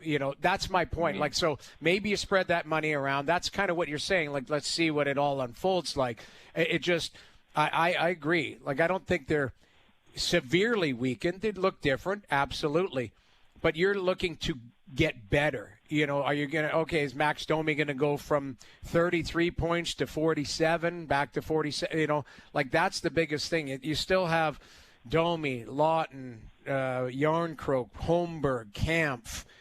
Those are, I don't know. Is that enough to get you over the hump against? Think about some of those names you just said. If you go Holmberg against Lundell or Kampf against Lusterinen, it's I think that's more where your concern lies. Are you ever going to beat those guys with it? Not that Ottawa or Montreal is going to catch you. Mm-hmm. Well, Ottawa went 4-0 against the Leafs in the regular season last year. I know they beat them in the playoffs, but. Well, listen. I think they're closer, right? They're trying to get better. I guess. Yeah. I think what you're trying to do is give your team an opportunity, yes, to make the playoffs, but secondly, to you're trying to win a Stanley Cup. This is the window for Austin Matthews, William Nylander, and that. This is we say this. We go, hey, McDavid, you've been in the league 10 years. You haven't done Matthews is the same thing. Nylander, these guys this is their window. Years. So you don't want to, for lack of better words, piss it away, going, hey, we're going to take a step back or two steps back. You can look different, but you still have to be a top-tier team. Absolutely. And that's what you're trying to build. Yeah, right? and that is the challenge for sure. Yeah. But the only way to spread it out in the third and fourth line is to not pay Marner. Agreed. That's just the truth. The big four thing is why you have the players you have right now. Agreed. All right, Carlo. We'll catch you tomorrow at 6 a.m. Thanks, buddy. All right, boys. Stay cool in the seat. We will. You Talk too. soon. You got it. There's Carlo Kolakavo. First up with Korolnik and Kolakavo every morning, 6 a.m. to 10 a.m. right here on TSN Radio. Scotty Vale coming up. He's a richer man today than he was yesterday. Keegan Bradley winning the Travelers again. We'll catch up with Scotty. We'll do that next.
Back to OverDrive with Hayes, Noodles, and the O-Dog.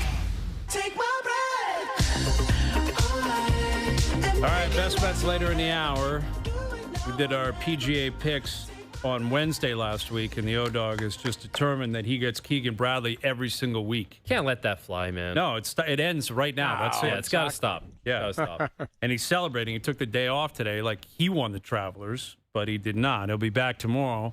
But our main man, Scott Vale, I mean, he's richer today. He's more of a winner today. He's got to be ecstatic today. I'm sure he's partying.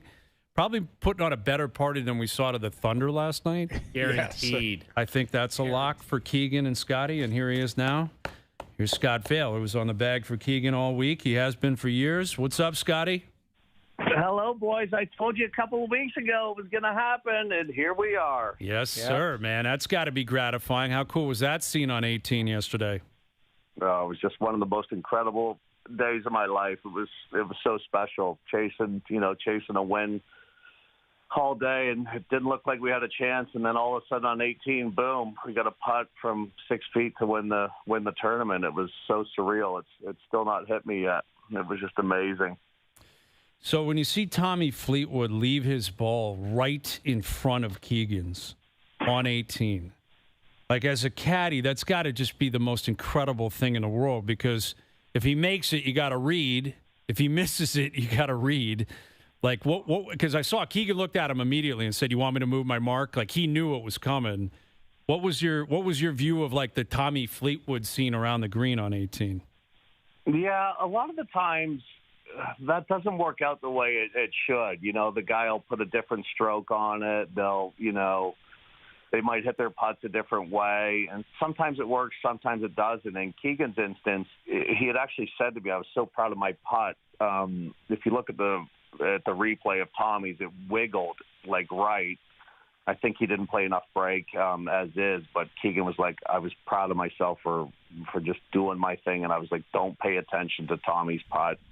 I know you saw it, but trust your instincts. So that can backfire too when that happens. And he was I had a moment, 15 minutes with him last night, just one-on-one time before the chaos started, and he said, I was so proud of myself for just ignoring Tommy's his putt, and just trusting his instincts. So it was pretty cool, though. I knew he wasn't going to miss it. I mean, he's just such a special player when the chips are on the table. That's the amazing thing, is that like when Tommy misses it, I'm curious what you thought. What would have made him more nervous? Like if Tommy makes that and Keegan's got to hit it to get into the playoff, or Tommy misses it and he knows, okay, I can win this thing now. Like, what would he have a different viewpoint, you think, if Fleetwood hit that putt?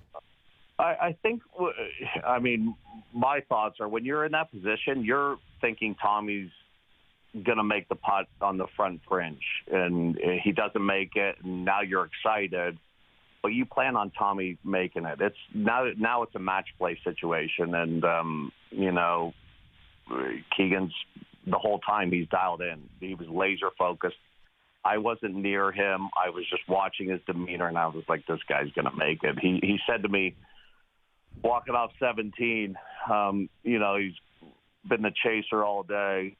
And he said to me on 17, do you have a ball that has a birdie in it? And I said, I do. And I, went to the bag and grabbed, there's a fresh sleeve, and it was a number one. I'm like, here's your birdie ball. And when I did that and he said that to me, I was like, this guy's going to make birdie. There's no doubt in my mind that he's going to make birdie. And he hit the most beautiful drive, the most beautiful 9-iron. At that point, you don't know what Tommy's going to do. But I knew Keegan was going to make birdie. And it was just, there's times where I just pinch myself, and it's just so special to be,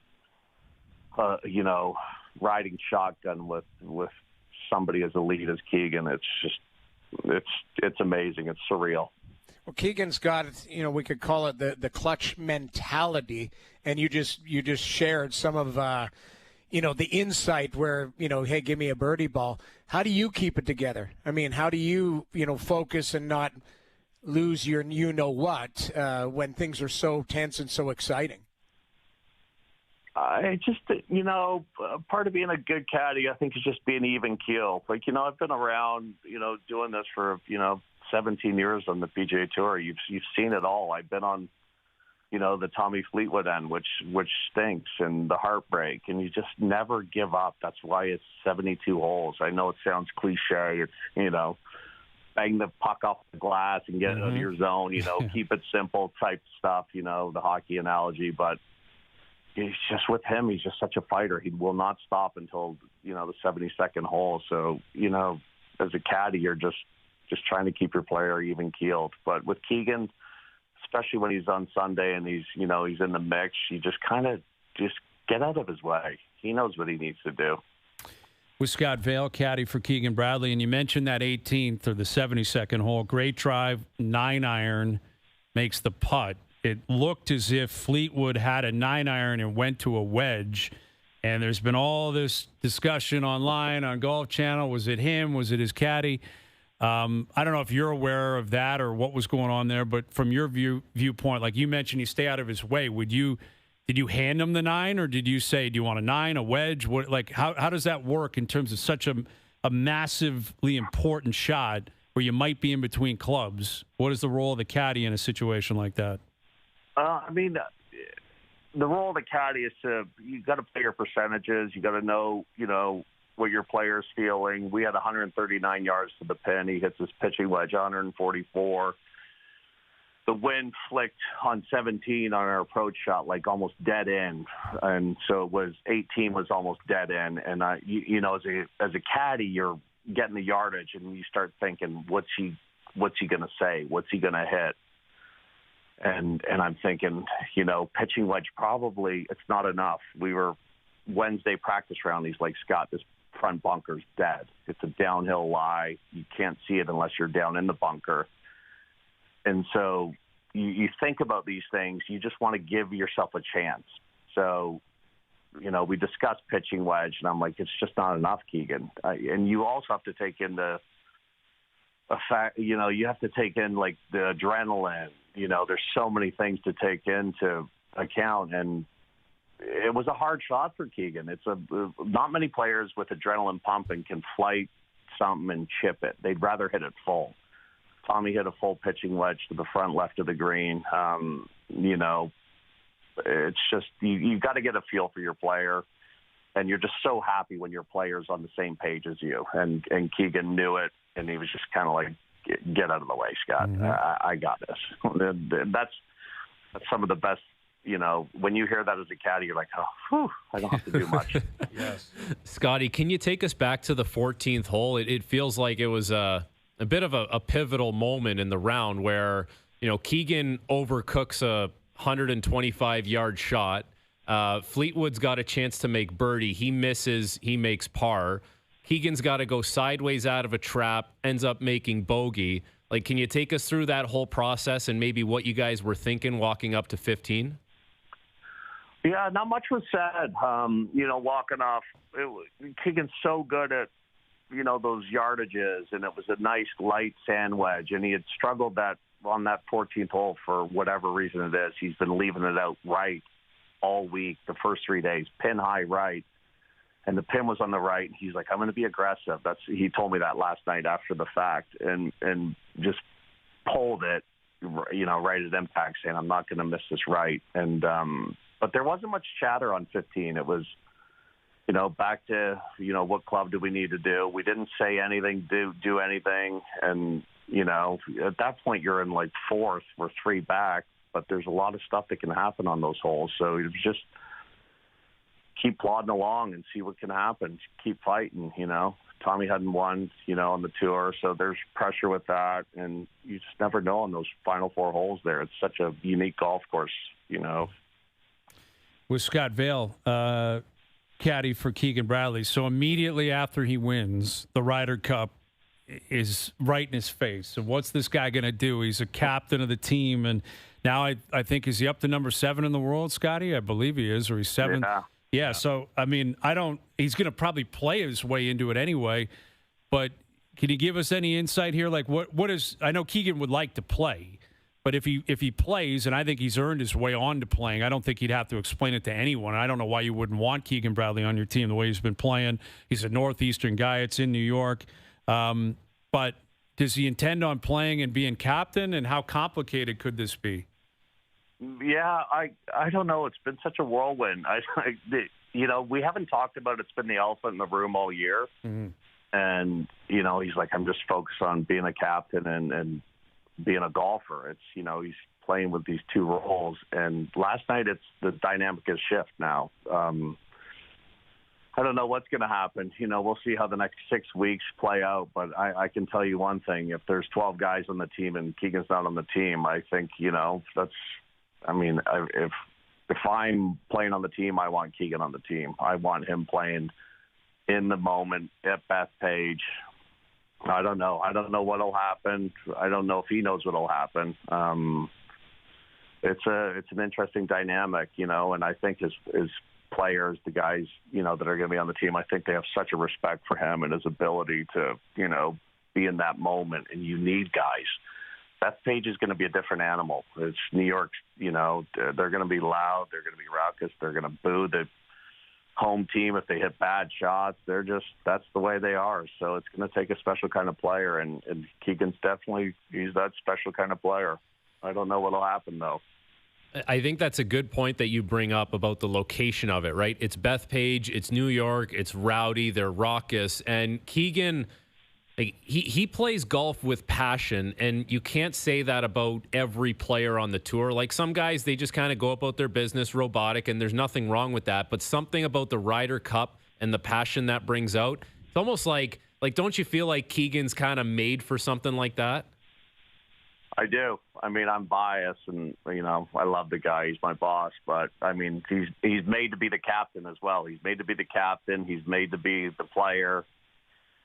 I mean, you can never doubt this guy. He's his whole life people have doubted him. He went to St. John's. It was the only place that offered him a scholarship. He was always the chip on the shoulder, and doubted him. And even when he got named the captain last year, it was like, I was one of them. I was like, how much is this going to affect your golf? And he's been better. He's playing the best golf I've ever seen. So I don't know with this guy. I know one thing, you never doubt him. So I would want him on the team. If you're going to put your best team out there and try to win, I would pick him on the team. But we'll see how the next 6 weeks goes and figure it out. Who was in charge of the celebration last night? We didn't do much. They're not always.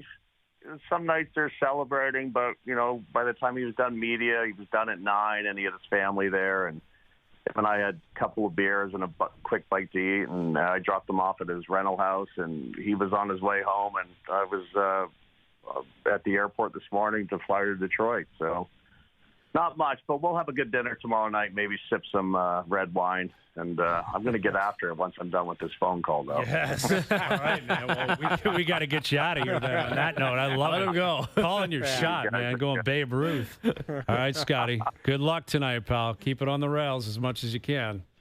I'll keep it in between the rails. Attaboy. Congrats. Thanks, Scott. Thanks, guys. There he is, Scott Vale.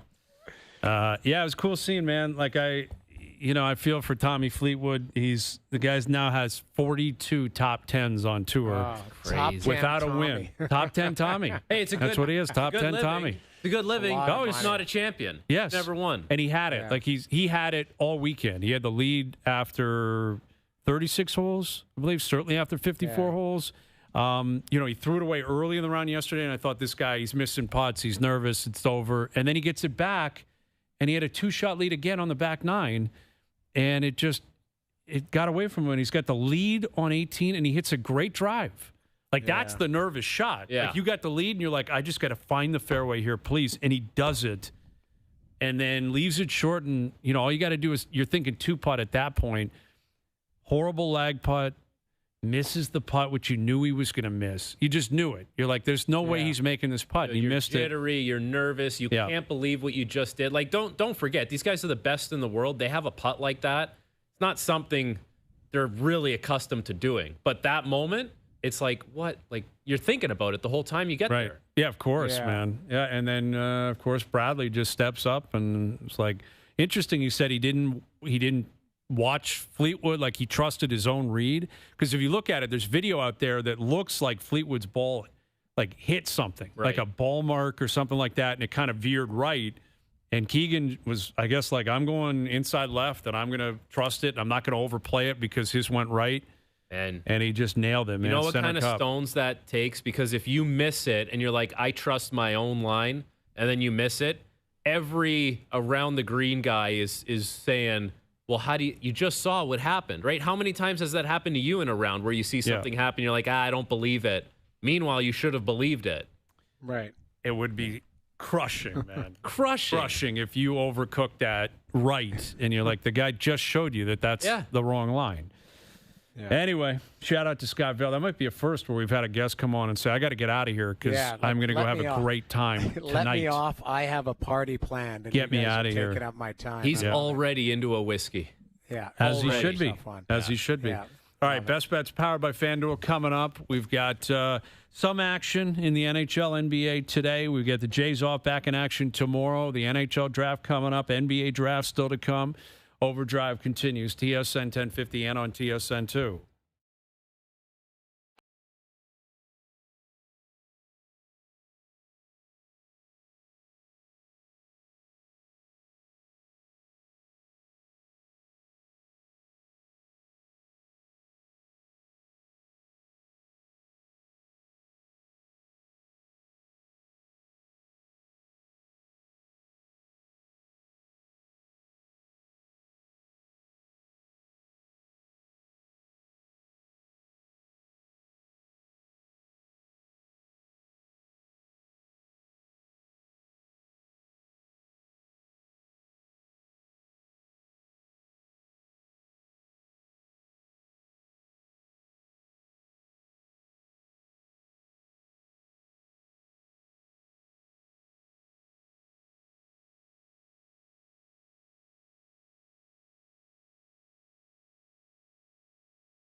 Now, back to Overdrive with Hayes, Noodles, and the O-Dog.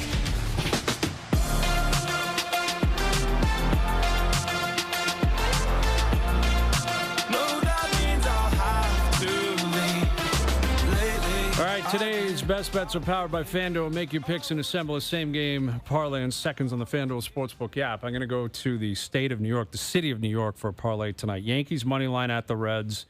Mets at home on the run line. You don't have to pay much juice on this. They got the Braves in town. Battle of the NL East. But Mets plus 1.5, Yankees money line. That parlay paying plus 220. I'm on New York baseball tonight. New York baseball. Today's best bets powered by FanDuel. The first inning means as much as the ninth when you bet baseball on the FanDuel Sportsbook app. Please play responsibly. 18 plus, physically located in Ontario. So Trevor Zegras was traded from the Anaheim Ducks. I was going to call them Los Angeles Ducks, like the Angels. I wonder if they'll ever do that. Just follow the baseball team and say, we're going by LA now. No. The LA Ducks. I like Anaheim. Yeah, you're good with Anaheim? I like that. Because it didn't work in baseball. They're like, we got to get rid of Anaheim. Doesn't work. Why wouldn't it have worked in baseball? What's the difference? I don't know. Why couldn't you just keep it as Anaheim? That's, I guess, marketing. That stadium's nice. Like, Frank, you've been out there. I don't know, Hayes, if you've been there or not. Like, I like Anaheim. Me too. I actually don't mind it at all. Like, there's good restaurants. It's, listen, you 40 minutes to downtown L.A. Like, it's not, like, crazy. No kidding, man. Like Hamilton, setup. right? Like Hamilton to Toronto. It's like the same kind of thing. They just built a new practice facility there, too, because when I was playing, we had to practice at the old Ducks practice rink, and we're talking like wooden roof type of thing. I think they got a nice one now, yeah. Anaheim's going to be an interesting team. Like, again, they move off Zegras. They get Ryan Pelling and some picks back, and they didn't get a lot. Zegras was a guy, his name has been out there for a long time. I think they feel like that might be addition by subtraction. Like, he makes 5.75. They may be freeing up some money. I talked about, what are they doing or whatever. They're going to go big fish hunting. But he's 24 years old. He's got skill, but there's a lot of flash and dash there. I don't know if his game suits certainly what Q is selling there. Like, Q is going to be. That's the amazing thing. Like, Joel Quenneville's back in the league and back behind the bench. And like Jonathan Taves is back. Joel Quenneville's back. And Anaheim is a young team that really has not been competitive for a long time. Like we're talking 5 or 6 years, I think, since they've really been a competitive team. I think they're going to be knocking on the door to a playoff spot. Yeah? Yeah. They have the goaltending to do that? That's your guy. That's the guy. Dostal's your boy? That's the guy. Remember, the son was like no-name guy. No-name goalie makes 800 saves in one game. That kid is good, man. He's good. So they got the goalie. They've got a couple of defensemen. They're my dark horse team to make the playoffs next year. I'm going to say that even just having Quenneville there is like 5 points to 8 points minimum. Same roster. If you had that'd be an interesting spot for Marner then. Yeah. Like if Marner, jumps on a moving train, feels like they're moving in the right direction. Anaheim, California, great place. They've got some young players there. I don't know. I don't think they're a playoff team next year, but I think that they are. They take steps. Again, we're in June. Let's see what they do in free agency and trades and stuff like that. I do believe that they are trying to head north instead of just kind of accumulating young guys. They've got to add and we kind of forget who they have. Like Leo Carlson's going to be a good really player. Good. Mason McTavish is an RFA there. Like he's a good player that you don't talk about, but he's good. He plays out in Anaheim. So we don't talk about it, right? Troy Terry, Ryan Strome's there. Cutter Gauthier. Vetrano. Yeah, Gauthier, we talked about it a lot because he didn't want to go to Philly, but he had a really good year. Like did he not make the rookie all-star team? Yes, I believe he did. Yeah. Right, I believe he did. He's a good player. They got some good young blue liners too. Like I think they got pieces there to make it happen.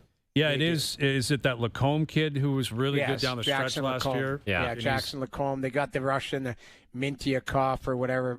Yeah, and Helson, Zellweger, Gudis and Trouba on that team. Well, now they're an interesting They have squad. a little bit of the New York connection, right? So what do Trouba and Kreider, who it didn't go New well York for and Philly, they make deals with.